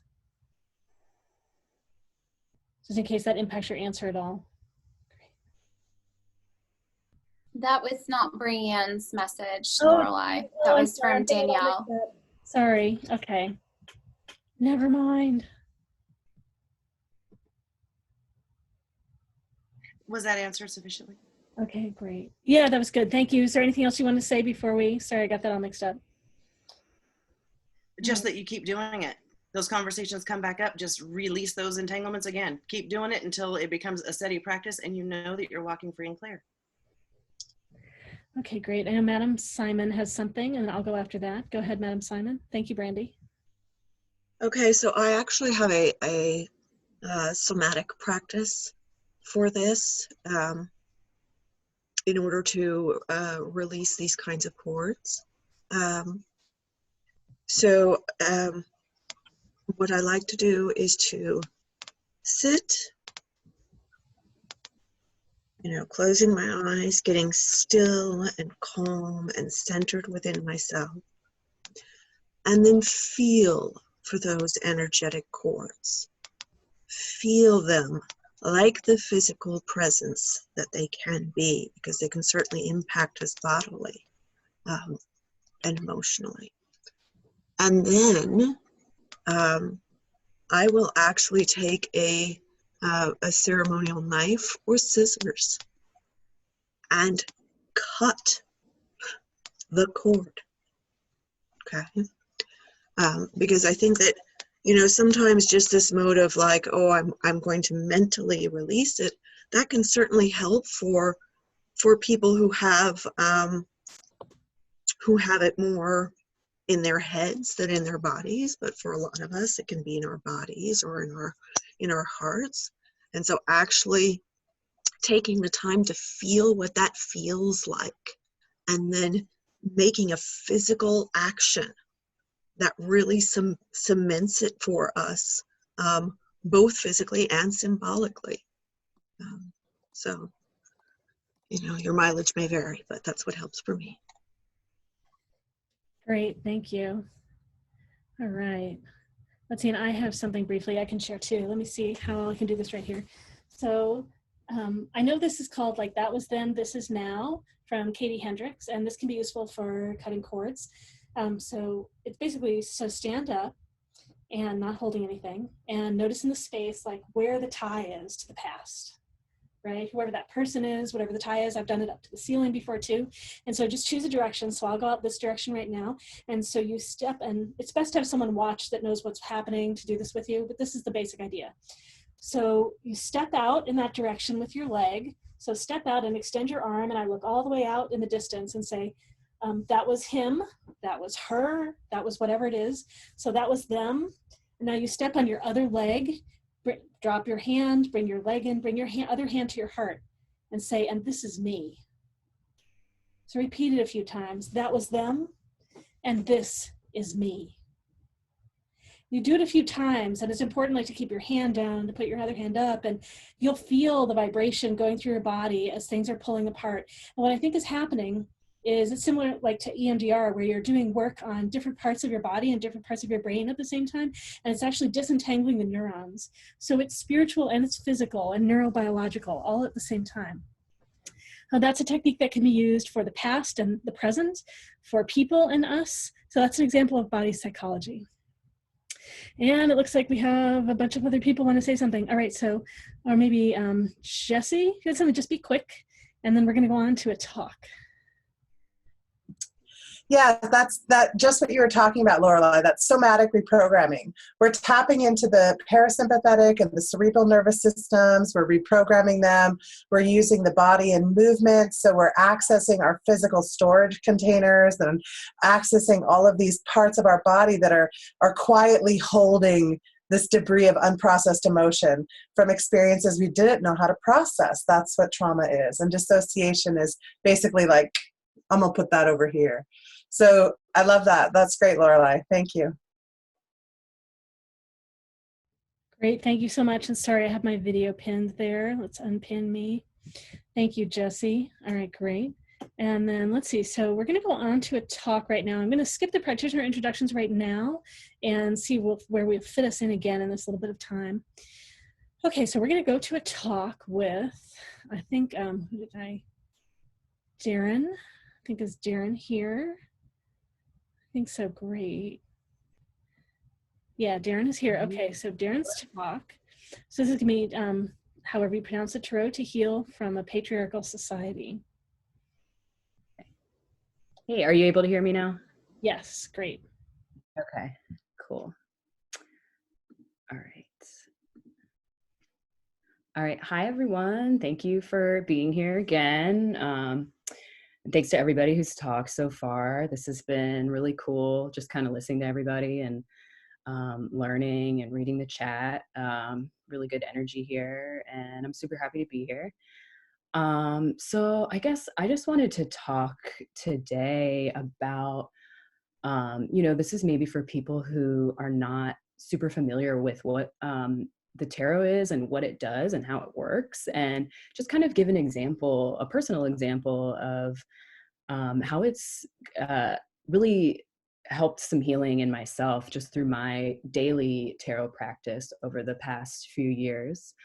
And one way that has really kind of transformed my healing is through just kind of healing some patriarchal wounds that I've had, and igniting this like greater understanding of sort of masculine energy and feminine energy, and how they're really present in all of us, and important to kind of have an equal balance of both and know when to act on one and when to act on the other. And so, yeah, I wanted to start with a couple cards. I'm going to start with the High Priestess, kind of hold up this image so everybody can see it if you're not familiar with her. And so the High Priestess is one of my favorite cards, and this is probably, this is a pretty spiritual group here. I'm sure some people are kind of familiar with her energy, but I'll just kind of explain it. This card has always kind of felt like home to me, right? So the High Priestess, she's extremely intuitive. She's expressing her energy inward. She's, right here, you can see she's sitting on her throne, and she's kind of sitting back as if you need to come to her. She looks like she'd give you some really like awesome advice. She's mysterious and wise, and just kind of that energy of like all-knowing. Like she's like the woman who knows.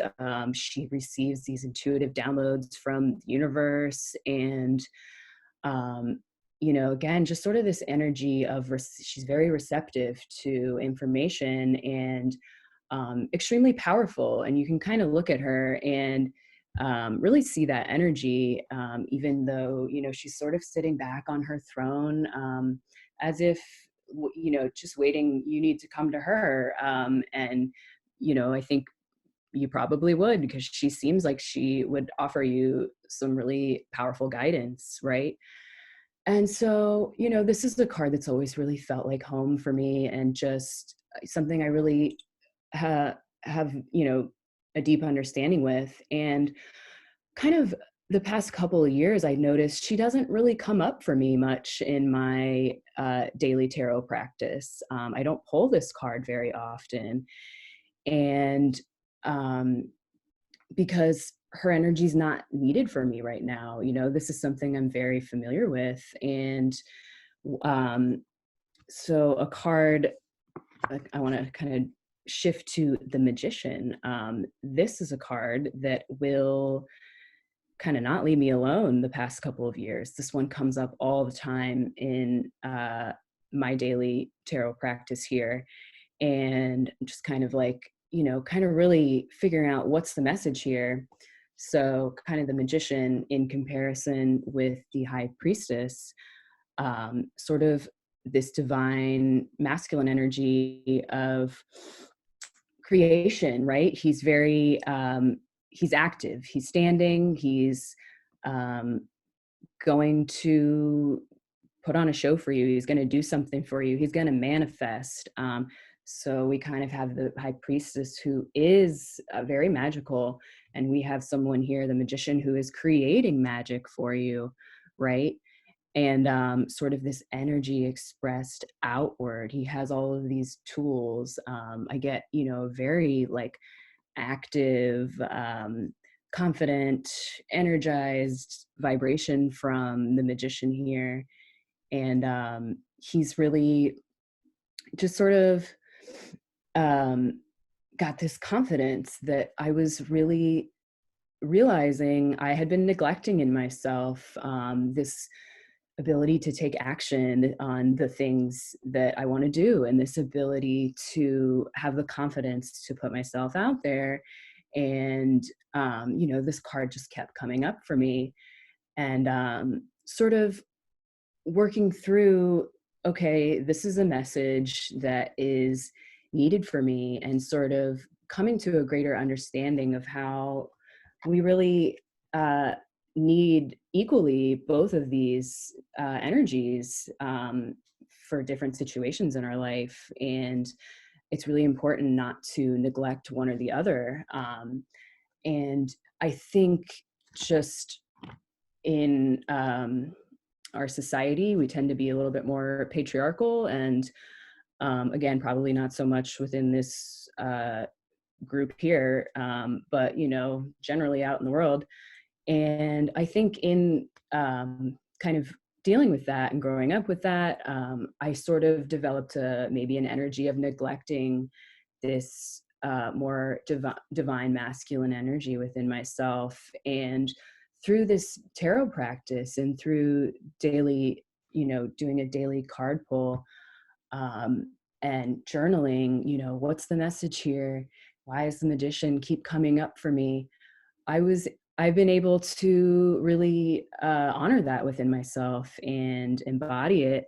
And so, yeah, just kind of wanting to really share that I think the tarot is this awesome tool to understand, many things, but to kind of understand and get back to the basics of like really honoring both of these type of energies that we all have within ourselves, and,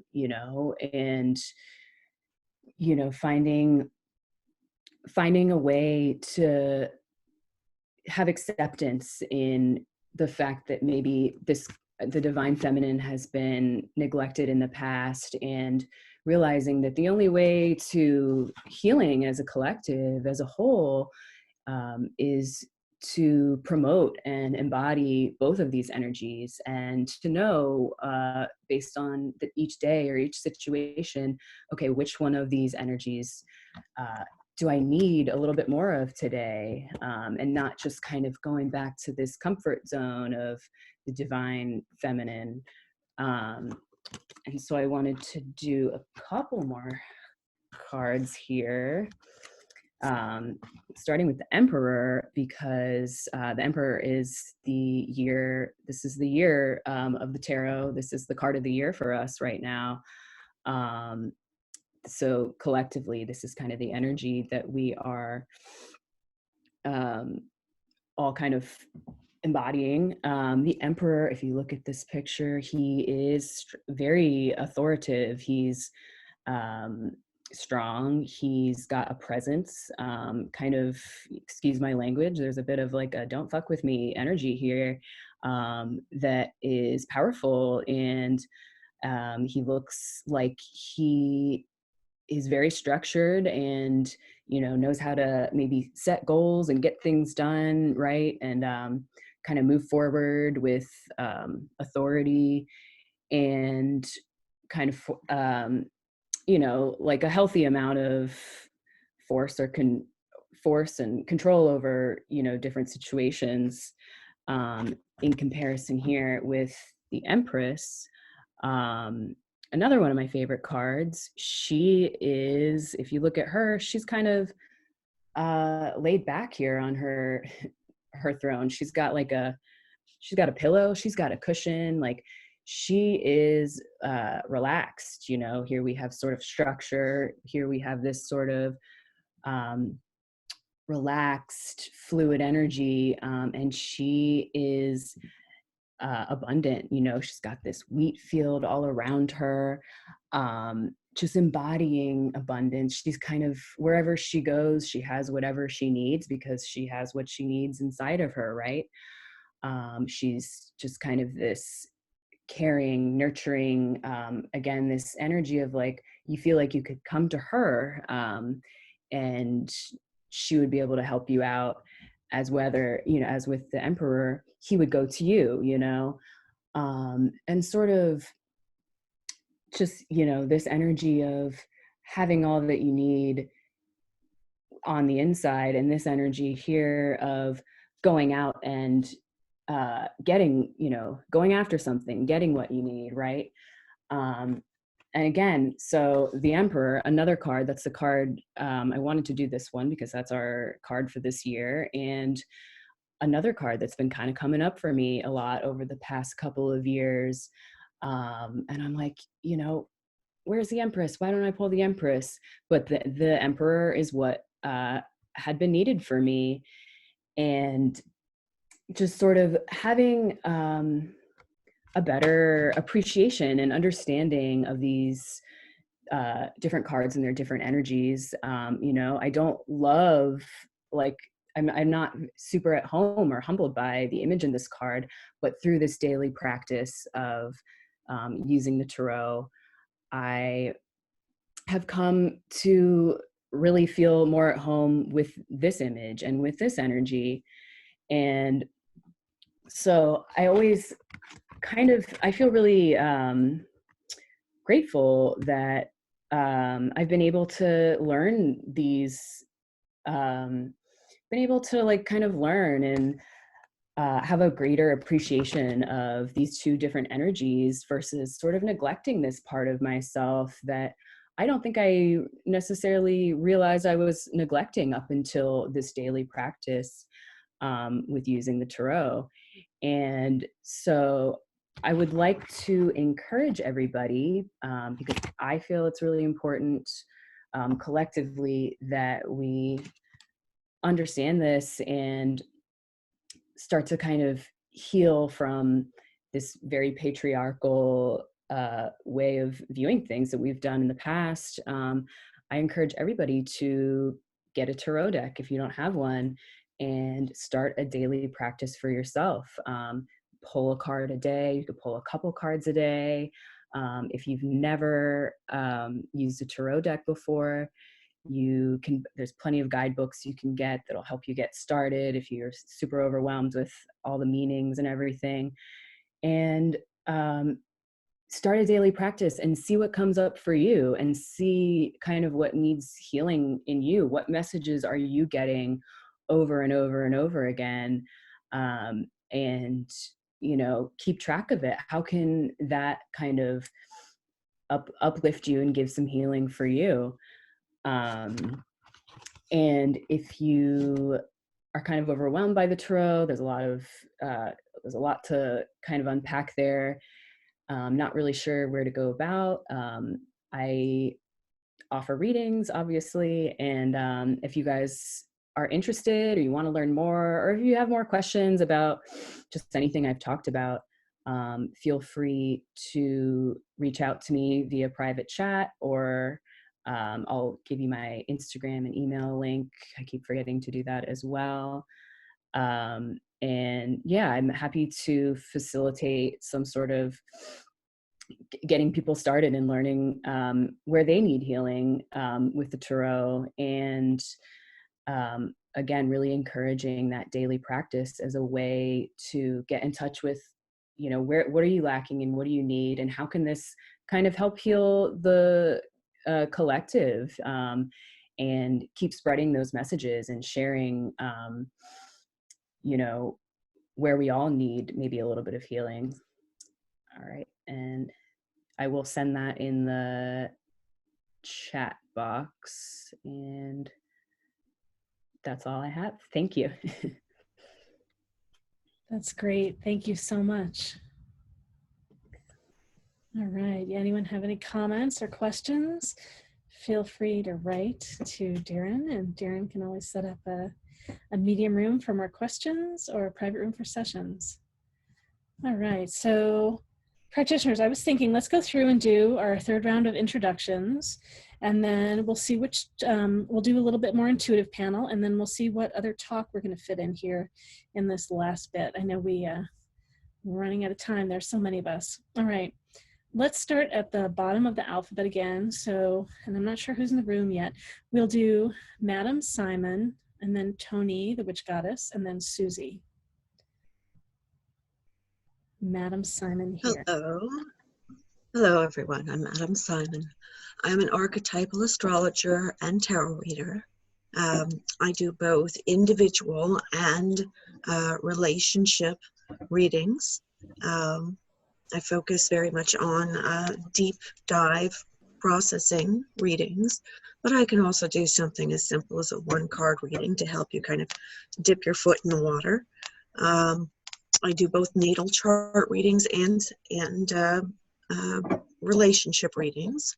And I also am taking orders for custom art based on your natal chart or synastry chart, or the current transits that are going on in the sky, the current things that are impacting your own potentials. So I'm offering a 20% discount for MeWe event goers, and I have my contact information is in the chat, but you can also visit me at www.iconalchemy.com. Thank you. Okay, great, thanks. So we've got Tony, the witch goddess, and then Susie, and then Susan.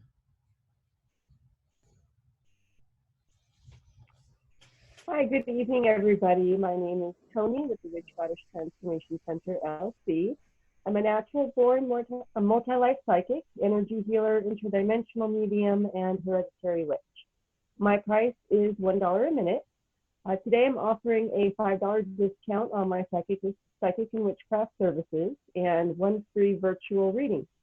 Just message me your email or contact me at www.witchgoddesstransform.org to schedule your appointment and take advantage of all my free services. In love and light during these trying times. And I apologize to everybody for the chat room error. That was my bad. Thank you. That's great. Things happen. Thank you so much, practitioners, for jumping into those messages with our audience. All right. So we've got Susie, then Susan, and then Stephanie. Hi, I'm Susie Goins. I'm with Blue Lightning Healing. I am a channel for divine in whatever aspect it's most accessible to you. So I've channeled quite a few different personalities. I also do past life healing and resolution to allow you to gain that momentum so you can move forward in your life. I'm an energy healer. I like playing with crystals, and I'm so grateful. And today it's $2 a minute, and I encourage you to go ahead and schedule an appointment. We can do Zoom or we can do a phone. I've got clients who will say that I'm very effective over the phone too also. So thanks very much, and I look forward to talking more. Great, thank you so much, Susie. So then I think we've got Susan, Stephanie, and Savitri.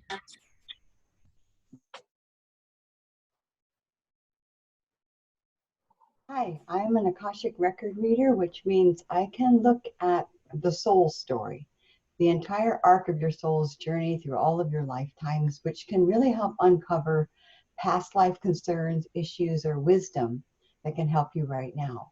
I'm also an energy healer and clearer, which is really vital work right now when we really want to be sure that all the energy in our fields is just us and it's our best self. So I can help discern where energies are in you that do not serve you, that are old or stuck or harmful, help you clear them, and teach you the ways to follow up on that for yourself. We're body, mind, and spirit, and all three of those aspects of ourselves are meant to be in harmony. Now, more than ever, that's what we need to be, is harmonious with ourselves, so we're spreading that harmony elsewhere. My readings today are $2 a minute, and if you are in special circumstances, you have only to ask, and we can have pay what you can options. And I am just delighted to be of service to help us all navigate these uncharted waters with all the ease and grace that's possible. Okay, great. Thank you so much, Susan. So then we have Stephanie, Savitri, and Satora, and then Sandra. We have so many S names today. Hi there, I'm Stephanie Shea, and I am an astrologer here in Portland. I studied under Emily Trinkus and then later Jan Spiller, and I am now continuing the work on her legacy website. And so one way to see my work is to go to janspiller.com. And there's some stuff for free, and then there's some low monthly subscription that will plug you into getting announcements about new moons, full moons, eclipses, all that good stuff. And as well, I do personal astrology readings for individuals or couples. And I will put my email in the message box so people can contact me about that. And I'll keep my coupon going past tonight for anyone who emails and says that I'm from the MeWe Fair. The special for tonight was $25 for 15 minutes and $50 for 30 minutes. And I hope you check me out on janspiller.com. Thanks. And if you can't get in touch with any of the practitioners that offer something like that, you can write to me. You can write to me. This is Lorelei, and I will get you in touch with a practitioner. And it's my contact information that's on the websites for the fairs and at the bottom of the Facebook events and all that stuff. All right, great. So that was Stephanie. All right, we have Savitri, then Satora, then Sandra, then Lauren. Hi, my name is Savitri Devidasi, and I offer spiritual life coaching to help people explore their limitless potential for health and healing, positive transformation and creation of the life they truly desire. And we can apply this work in any area of your life. That's where it starts: relationships, healing a physical ailment or disease. It can be in life work, but it extends really far beyond that. In the process, we get together and we look at whatever's arising in your life, and we explore perspectives, tools, and techniques to help you shift any unhelpful or limiting patterns, free up energy, and develop new ways of thinking, believing, and being that allow the reality you truly wish to experience to unfold. Along the way, you'll be tapping into inner wisdom, intuition. I'm going to guide you through that process. If you're not as familiar or not as confident, that's what I'm there for. Developing self-trust. And it's a really beautiful process. So I'd love to connect with you. If that feels aligned, please feel free to private chat me. I'm also offering 20-minute sessions at $25 while we're here, and a discount for future sessions. So enjoy the fair.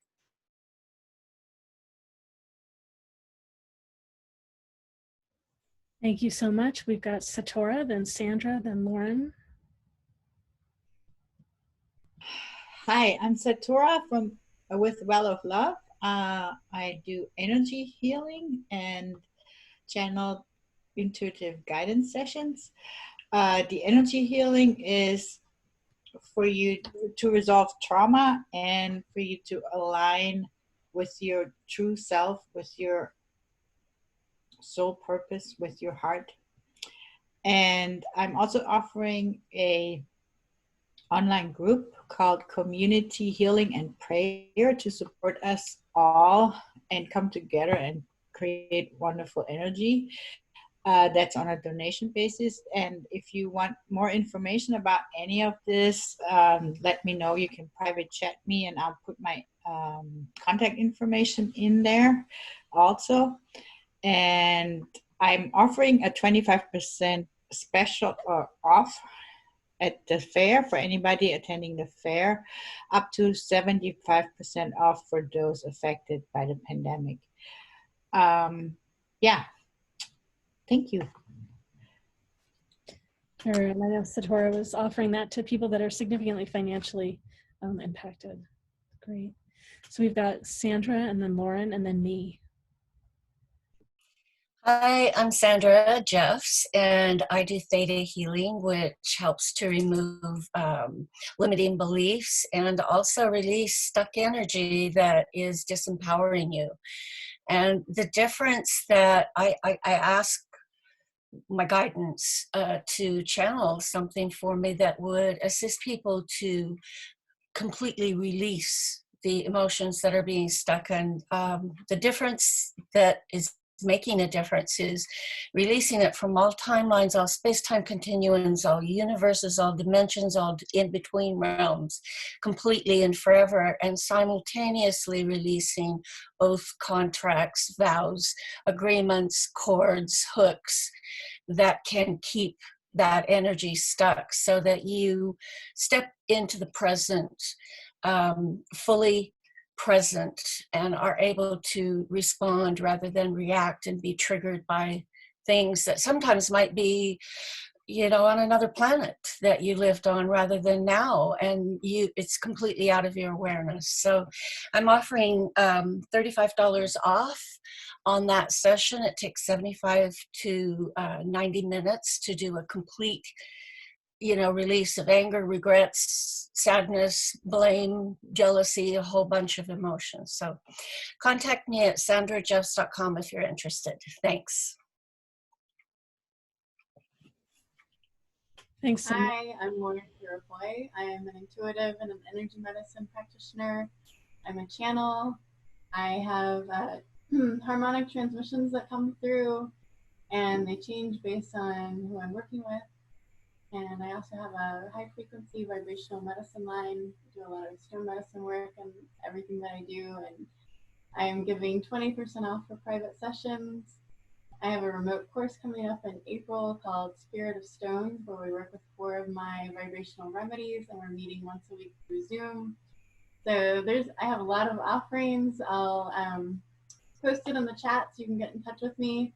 And then for sessions today, it's $1 a minute for transmissions, or $4 for vibrational medicine reading. Thanks. Great. My name is Lorelei Schmao, and I'm an intuitive eye reader, and I'm going to share my screen really fast. So these are all the archetypes that I read in someone's eyes. These are 7 talents. They all have lessons in how we grow and deepen and express the best of who we are, our pacing or rhythm, how we make decisions, how we most easily communicate, what motivates us. We're born with all these. We protect ourselves. We learn to do that during the first 2 years of our life. And then worldview is consciousness. It's a set of lessons of how we grow. Each person has 3 of these talents, and I'll give anyone a free sample. I'll post my information in the chat in just a minute. I'll give you a free sample of one of your talents, and then I also offer sessions, and I've reduced my price right now, so as everyone's kind of watching our pennies a little bit. So instead of $2 to $4 a minute, I'm offering them for $1 to $2 a minute for the readings, and it starts at $2 a minute, goes to $1 a minute. I'll put all the notes in the chat. Thank you so much, and let's see who's next.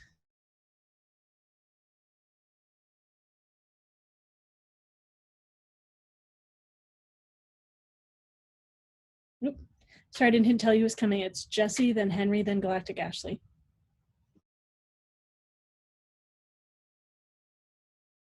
Hi, everybody. I'm Jessie Starr. I, like everybody here, is a psychic intuitive energy worker and healer in my various ways. We all find our way to help and support each other. I built Light Mastery, which is a program I've been running for about 6 years online, helping people through their awakening process. It's a 6-month program. We meet Thursday twice a month. And then we have an awakening circle that I've now opened up for free to anybody who'd like to join us. It's Friday evenings from 7 to 9 in a Zoom classroom like this. And what else can I say? I just want to thank everybody. This has been really awesome, a great experience tonight. Thank you. You guys are just beautiful to witness. Thank you. Thanks so much. So then we got Henry, Galactic Ashley, Darren.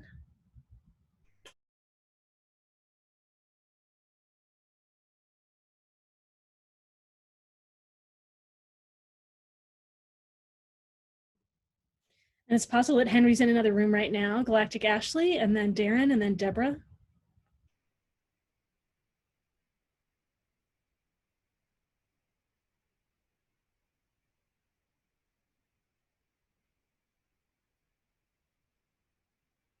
All right, let's see. So it's possible Galactic Ashley's not here right now. So then Darren and Sorry, Deborah. that was weird. Okay, great.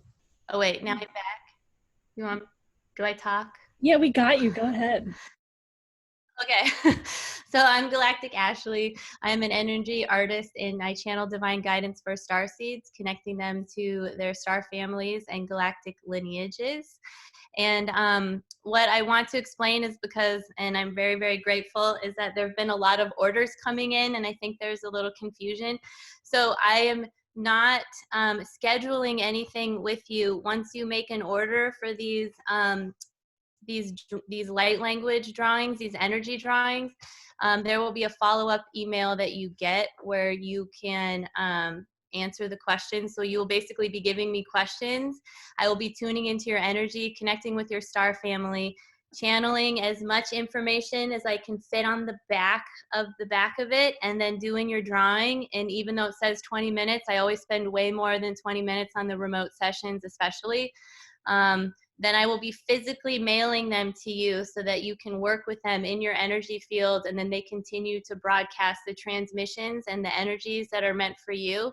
So it's a really good time to get them, but I hope that that explains a lot of the questions that have been being asked. So your orders have gone through and I've gotten them, and I'm really excited and so very grateful for all of you being here. And I have it, and then I guess I'll be in the talk in 5 minutes. Well, not in 5 minutes, but it'll be, yeah, so maybe like 10 or 15 minutes we'll have a talk. It's great. Yeah, it's great. Coming up soon. All right, so then we've got Darren, Deborah, Deborah, Crispina. Hi, everyone. I'm Darren. I am offering empathic tarot readings.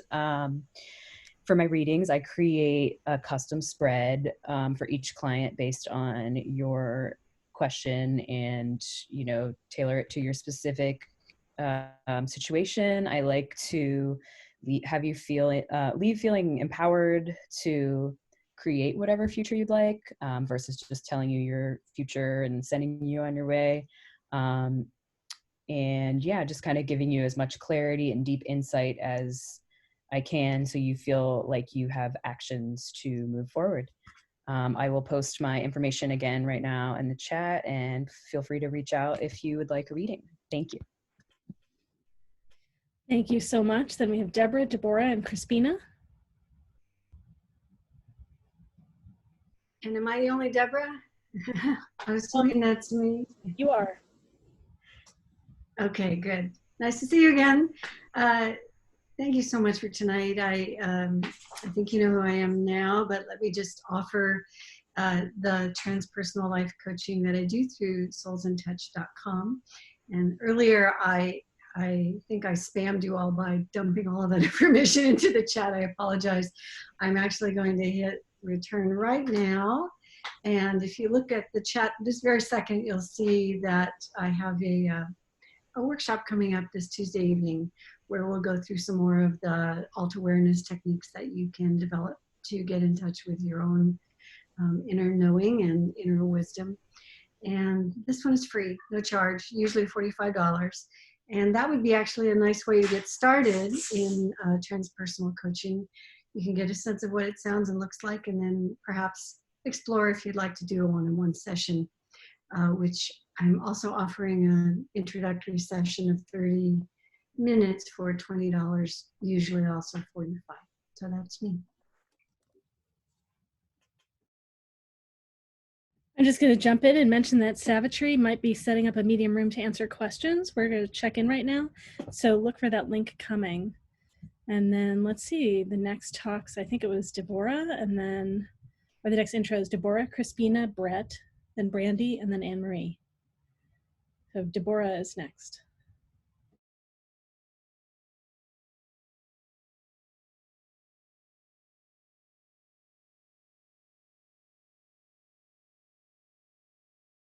And it's possible Deborah is not here right now. So Crispina and then Brett, if they are here. I'm checking. I don't see Crispina. Brett, why don't you go ahead and jump in right now? So Brett and then Brandy. Sure. My name is Brett Hill. I do soul readings, which is a term I use to describe what happens when I sit down and work with people. It just happens kind of all by itself because I have a very natural curiosity about what makes people tick. I get really fascinated and almost crazily, like the beauty of it is a big deal for me.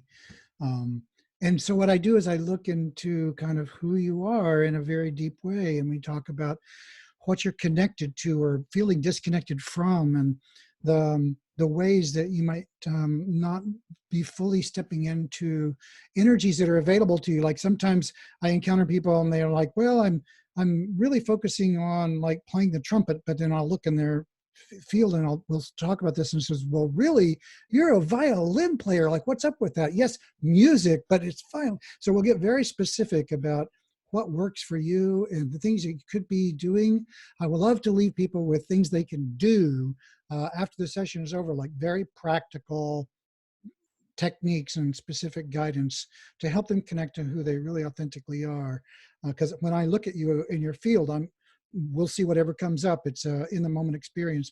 I never know if it's going to be past lives or current karmic connections or your karma or your dharma or other people that are with you or your guide. You never know. But whatever needs to happen always does show up, and it's a ton of fun. So hope I can check it out with you. It's great, thank you. So I think then we've got Brandy, Anne-Marie, and if Crispina or Deborah show up, you're welcome to jump in too. So Brandy and then Anne-Marie. I have to unmute, sorry. Andy. And I'm going to hit enter on my info. I'm going to start channeling a light language blessing. Oh, kamalay ting, kamaling point, kamala acho kamalay I cholamay I la om wang kalamain. Choling I cha amaling.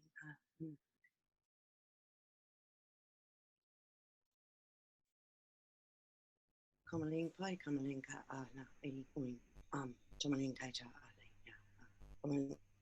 I put kalama I cholamay.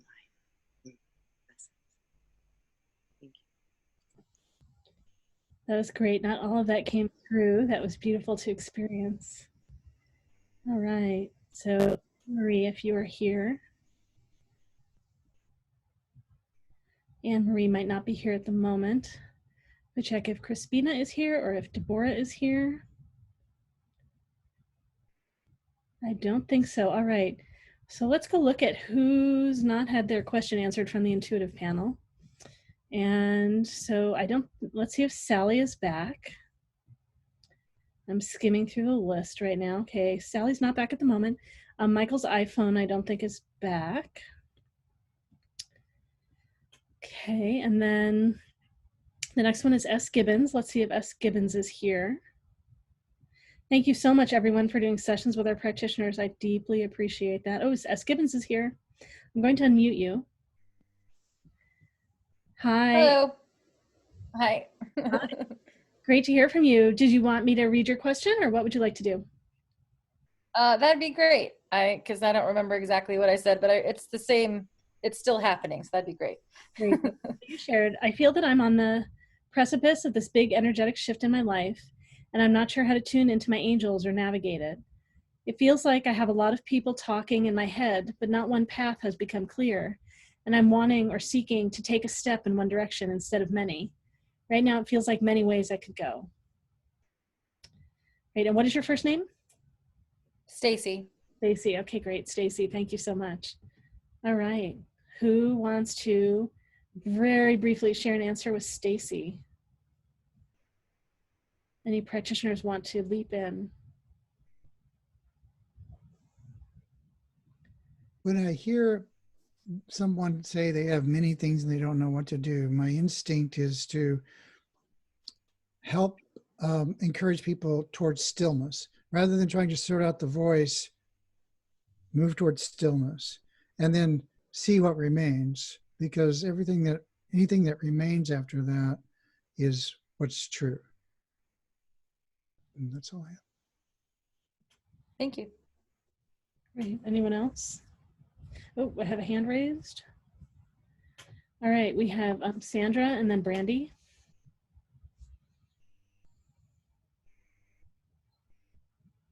Yeah, I completely agree with Brett. And I wanted to add that there's a technique called space between the breath, where you go into neutrality, where you can silence the words. And it's actually really easy to do. You can take in a deep breath and then just hold the air, and you'll feel that place when you're holding the air. And that's the space between the breath, where you're in a neutral space and you have the ability to just connect with source. So thank you. Okay, great, thank you. And then Brandy, go ahead. Sorry, would it be okay to ask the question real quick again so I have the energy right? Yeah, sure. I feel like I'm on a precipice of a big energy shift in my life. I'm not sure how to tune into my angels or navigate it. It feels like I have a lot of people talking in my head, but not one path has become clear. And I'm wanting to take a step in one direction instead of many. You know, right now it feels like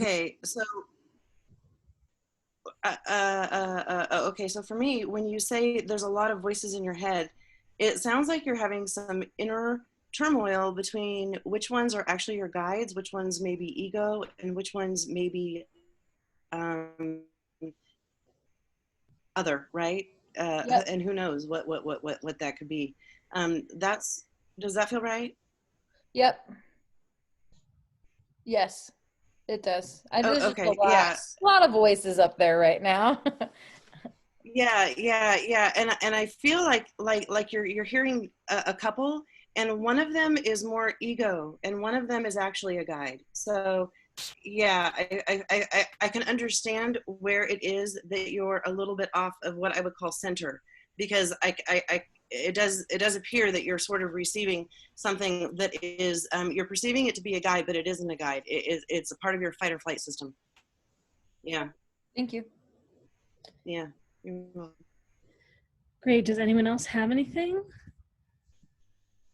I'll just say something super quickly. I guess I have to pin me to get me to the front. So I recommend using your body to make choices. So an art isn't choosing what the questions are. So you choose an option, say what it is, like pick a spot on the floor and say, I do blah, blah, blah, blah, blah. You know, whatever it is, and notice your body, right? Step back and then say, oh, I do blah, blah, blah, blah. Notice your body. And you might want to first actually get a, what's the word, like, but just get like 0 and 10 on in your body first. Like first say, I eat like blah, blah, blah. Say a bunch of things you don't like and notice what the body sensations are. Say, you know, I eat a bunch of blah, blah, blah that you love that's good for you, and notice your body sensations. So choose something you don't like and you like, notice the difference. And then you can use this with your body to ask questions and get feedback from your whole body. So that way your mind is not going about it. It's just your whole body. And so that includes like your intuition and everything. So that's an example, making choices with your body. Thank you. Oh, you're welcome. All right, great. Okay, let's see if we've got So if we have Ninja, now, well, let's see if someone came back. Sally and Michael, see if they're back. I don't think so. Okay, and then I'm looking for Ninja Natalie and Brenda M.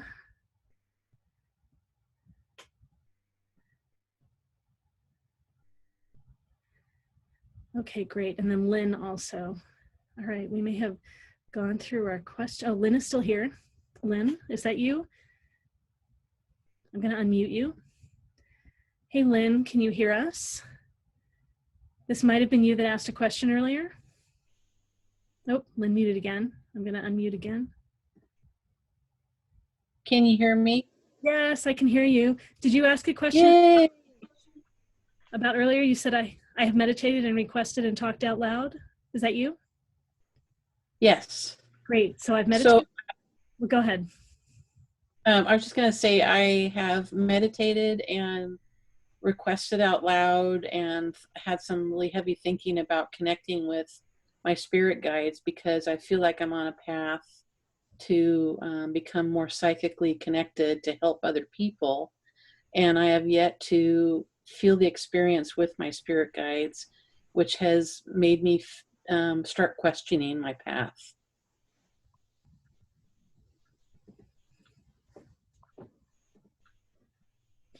I know I was a little distracted and didn't hear that fully. Did anyone else? Anyone else have some? Okay, great. Jessie, go ahead, Jessie. Yeah, so right now, all of us, as I said earlier, the matrix is resequencing. So right now, we're all like wrapping up these run programs that are still operating within us. These are those fracture consciousness states. And like, nobody has anything to distract them with anymore. I'm so sorry. It's so lame. Like, you have nothing to do but listen to your own shit pot. Like, that's what's happening. And ultimately, we all like forgot as a consciousness how to flush the shit pot. So remember, flush the waters, feel the feelings, feel the fear, get into it. Don't be afraid. You're not going to die. It's just feelings. They're temporary, they're transient, and we have stored them in our bodies. And now we have no choice but to release them. If we continue to hold on to them, they become hard, rock-hard bits of debris. And they punch these holes in our energy field, and they physiologically punch holes in our DNA, they punch holes in our cell membranes, they punch holes in our gut, leaky bowel syndrome, thyroid disorders, hormonal disorders. I could go on, but I only get like 60 seconds and I'm over it. So, bye. Bing, that was perfect. That was like 59 seconds. All right. Does anyone else have anything they want to share with Lynn? Anyone else want to jump in? No, I think Jessie nailed it. And if she has another minute, she could have my minute to talk some more, because I don't, it's not. Oh, I could keep going. Yeah, I know you can. But I truly don't have anything to add to it. She's nailed it. It's time to sit with yourself and ask them the questions. You got to set some signs up for them. How do you want to let me know you're there? Or this is how I want you to let me know you're there. But it's time to give the monkey mind something else to do. And boy, howdy, there's a lot for it to think about. But just set it aside and take that time to be quiet and listen. That's great. Thank you. Thank you for a lovely question and for lovely answers. We all have so much we want to share. Thank you so much, everyone, for all your questions and your sessions. Well, let's see. So we're going to end a little bit differently than we usually do. I want to mention the upcoming events we have. And then for those that want to stay a little bit longer, we're going to have Galactic Ashley end with her talk. She often well, she does lots of interesting things. I'm not quite sure what she's going to do this time. And so, you know, what's happening. So we've, since we're not doing our live events right now, I've added many online events. We do another event that I've typically called the Night of Messages, where we have 3 or 4 practitioners that answer questions like this in the format of an intuitive panel. And they answer questions from everyone. So we're going to experiment with a new format for that. We're going to do it online. We're going to have just 3 or 4 practitioners participate, and people will have 2 options. You can either come to listen, and that's just $5, or you can come get a question answered, and that'll be $15. We used to do this $20 to $40, and we would answer questions from everyone. So we're extending it in a way that it's open to more people, and we'll just limit the number of questions we can answer each night. Oh, let's see. So we've got coming up on Sunday, March 20, well, let's see, actually this Thursday, March 26th, from 7 to 9:30 p.m. Pacific time. We are going to have one of these, an intuitive panels with just 3 of us. It's going to be Savitri, myself, and Xavier, and the theme is growth and transformation in times of big change. And then we have another online fair like this on Sunday, March 29 from 5 to 8 p.m. Pacific time. An intuitive panel again, and I need practitioners for this. So it's going to be Sunday, April 5 from 6 to 8:30 p.m. I'm going to post this on the chat. Another online fair like this, Thursday, April 9 from 5 to 8 p.m. Pacific.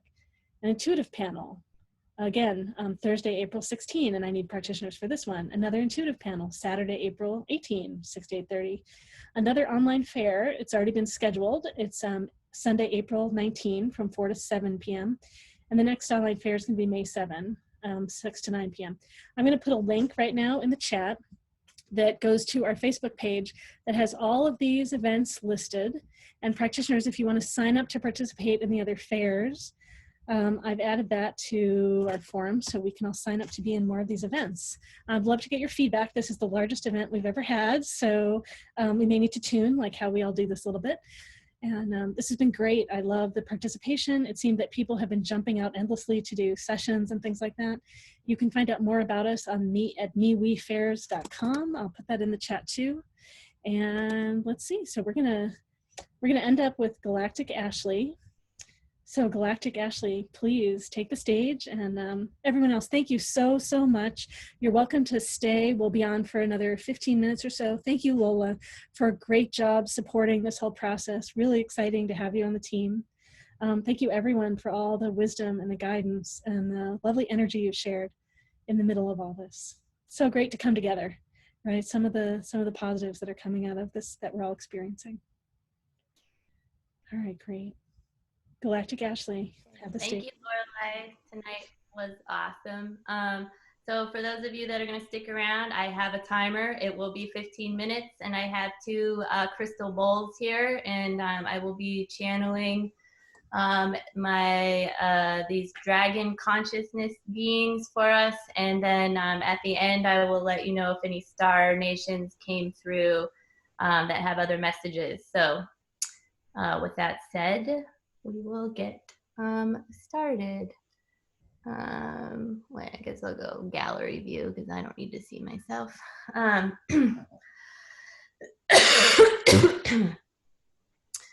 So weird. Okay. So if everybody, okay, wait, set the timer, start. Okay. Everybody wants to take a deep breath in and imagine that your heart space is opening and that you are breathing through your heart. We call upon the ultraviolet dragon beings to draw an ultraviolet flaming circle of light around us, and mentally call in your soul's guidance systems, any of those who felt confused about who was coming in to speak to them or through them. Know that in this space, you will have a perfect and clear connection. For we are calling upon the soul's guidance system and any star nations that wish to come forward and to work with you directly to set the intention out, to call your angels, your star nations, whomever it is that you wish to communicate with. Now imagine that your heart is merging into the center of the new earth, the earth that is pure and perfect just as you are, whole and aligned.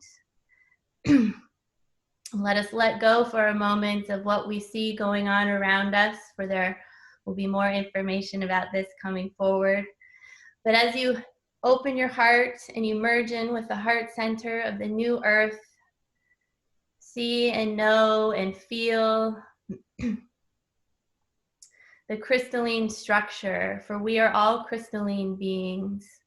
And in this space, you can align with her perfectly and allow her to embrace you in her core and see and feel, excuse me,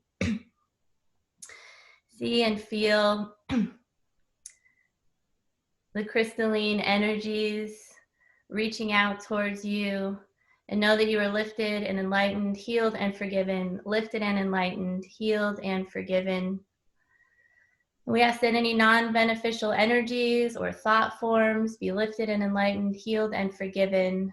We ask that the new earth magnetize any densities that no longer serve us at this time.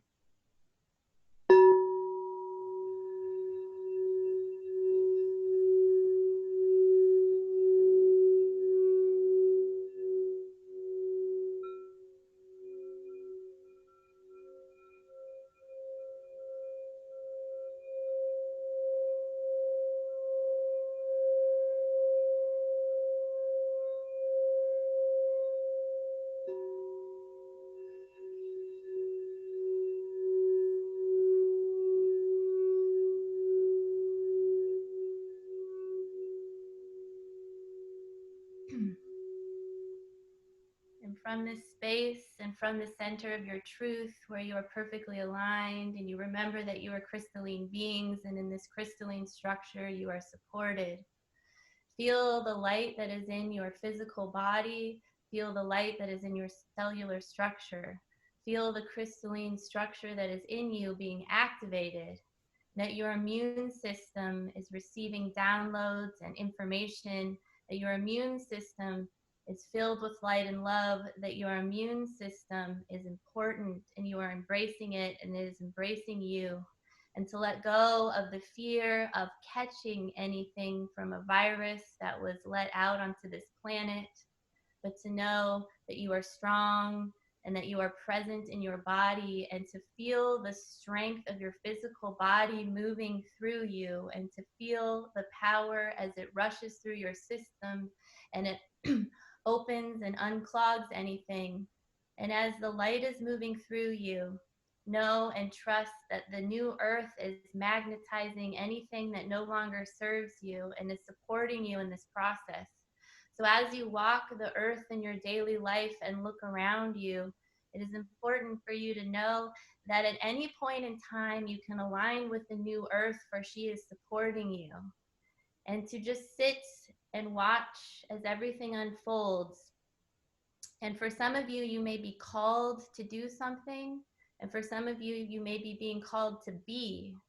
But to know that everyone is having different responses and different reactions. And some people are called to take action. And this changes moment to moment. And it is important to be with your emotions.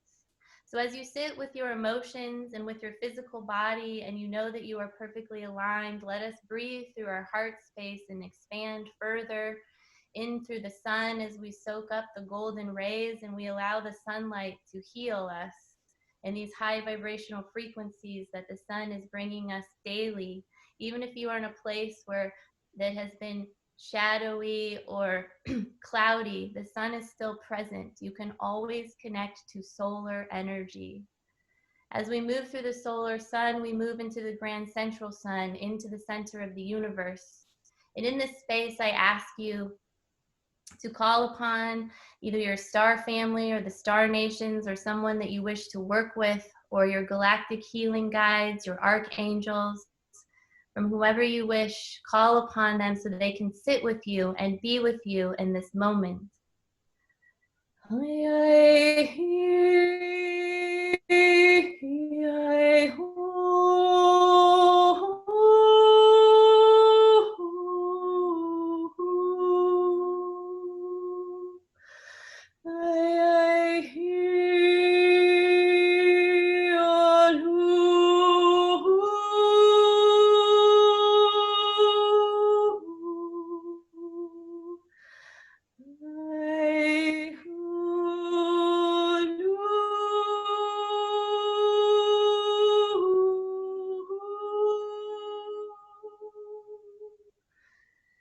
As we sit in our daily life, and as often times we may seek distraction or ask where it is in your life that you may need to reframe the situation that you are in, ask what it is you most need to hear in this moment, and sit and to breathe in deeply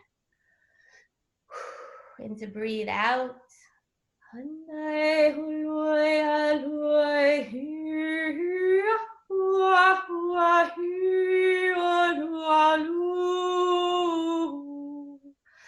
Hayando shunyala andai shunyala wan yala kan yala han yala hashwan yala anda.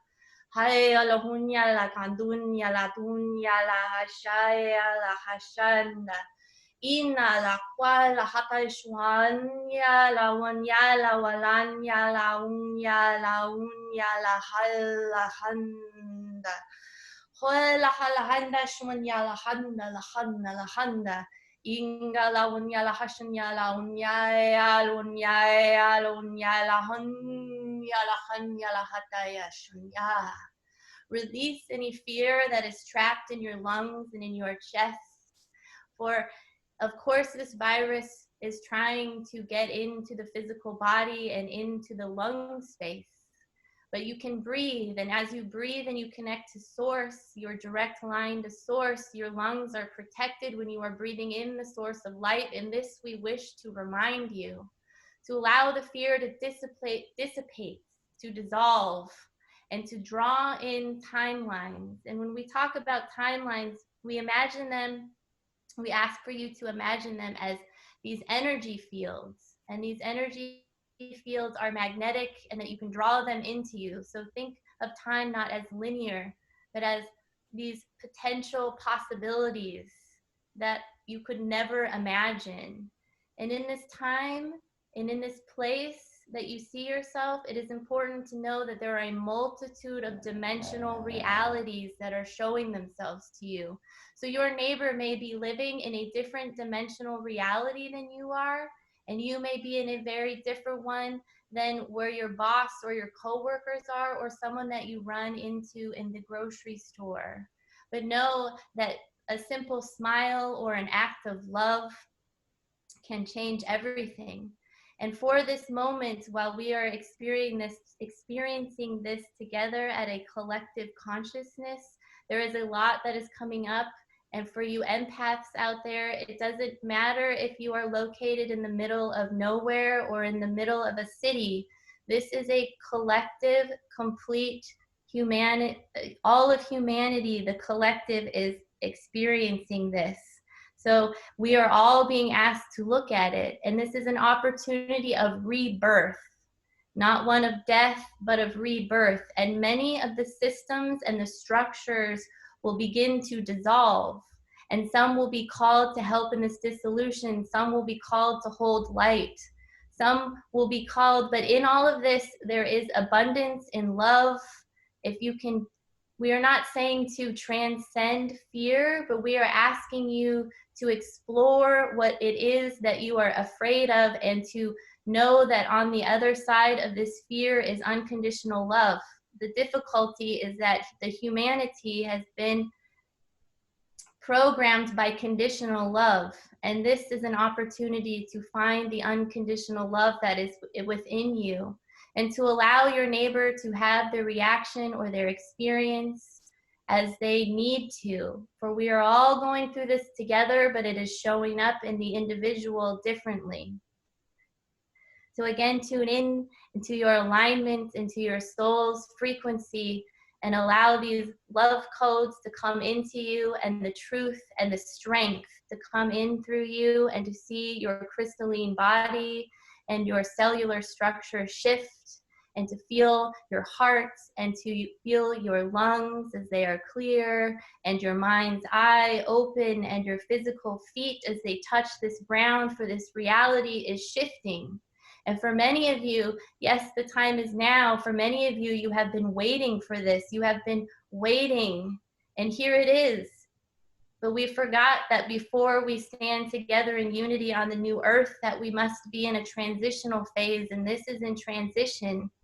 And for everything that maybe looks dark or shadowy, there is always light, and this is an opportunity to recreate, to reinvent yourself, how you do things, where it is in your life that you wish to change, if you want to change it, or how you want to manifest things into your life. For many are sitting at home, in the homes that they created, in the homes that they worked so hard for, and now they are in it. And it is a time of joy, and we understand that it can be chaotic and difficult to work at home and that times are stressful. But also all around us, all around you, there is love, and your children are around you if you're at home with children. And what this is really and truly bringing up is that this act of separation that we are all in physical separation, is really, really and truly highlighting the fact that there is no such thing as separation, and that we are all connected to the unity source field. And this is what we wish for you to see and to know, and to reach out to your neighbors through text. And this is a time to embrace the technology if you need to, or just reach out in your consciousness, for there is no such thing as separation. And we are all in this together, all of the beings, all of the earth beings, the inner earth beings, the humans, and the animals. So tune in and feel the energy and to feel the collectiveness that is here and that is present, for this isolation is only a mirror of an old paradigm. And breathe through your heart and feel the connection in this group, and feel the grid system that is connecting all of us in this beautiful fractal pattern, and in this beautiful energy that is available to all of us, for it is there. And to be on your highest timeline, and to just focus on being exactly who you are. There is no right and wrong. See, there is no right and wrong.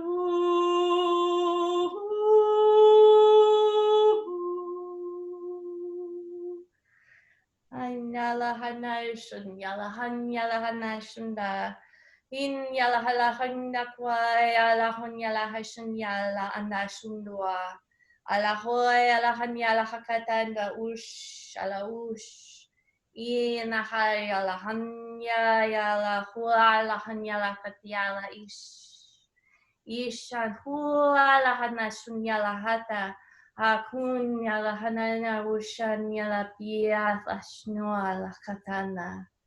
Kolu ayana shindua la hanyala tasha.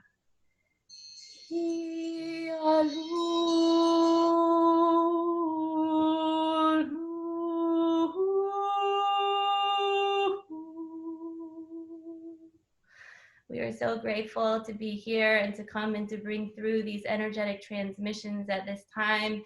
And we honor you, and we understand the difficulty that you have been going through, but we also hope that you understand that there is hope, and that this is a divine opportunity for you to rebirth yourself and to become all that we know that you are. And that if there are any last messages or questions that you would like to ask your soul's guidance system, that step forward at this time to continue to do so. But for now, we will step back in love and gratitude and starlight. We love you, we love you, we love you. And thank you, thank you, thank you.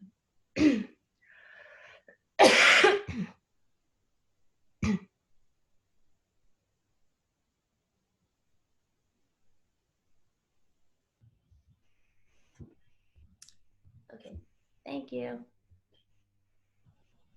Thank you so much. Mm-hmm. All right. Yeah, that was lovely.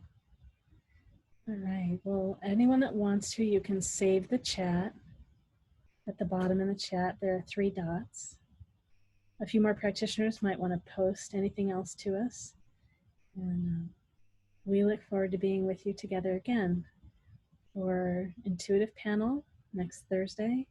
And then we're going to do another fair next Sunday, right here. If you want to be on our email list, go to mewefairs.com. That's MEWEFAIRS.com. We'll send out messages for you. Thank you, everyone. We can stay on for a few minutes as practitioners if you want and leave us feedback, or feel free to just reach out to me. It looks like most of us are gone, so you can write and leave me feedback. Thank you, everyone, so much for being part of this experience together.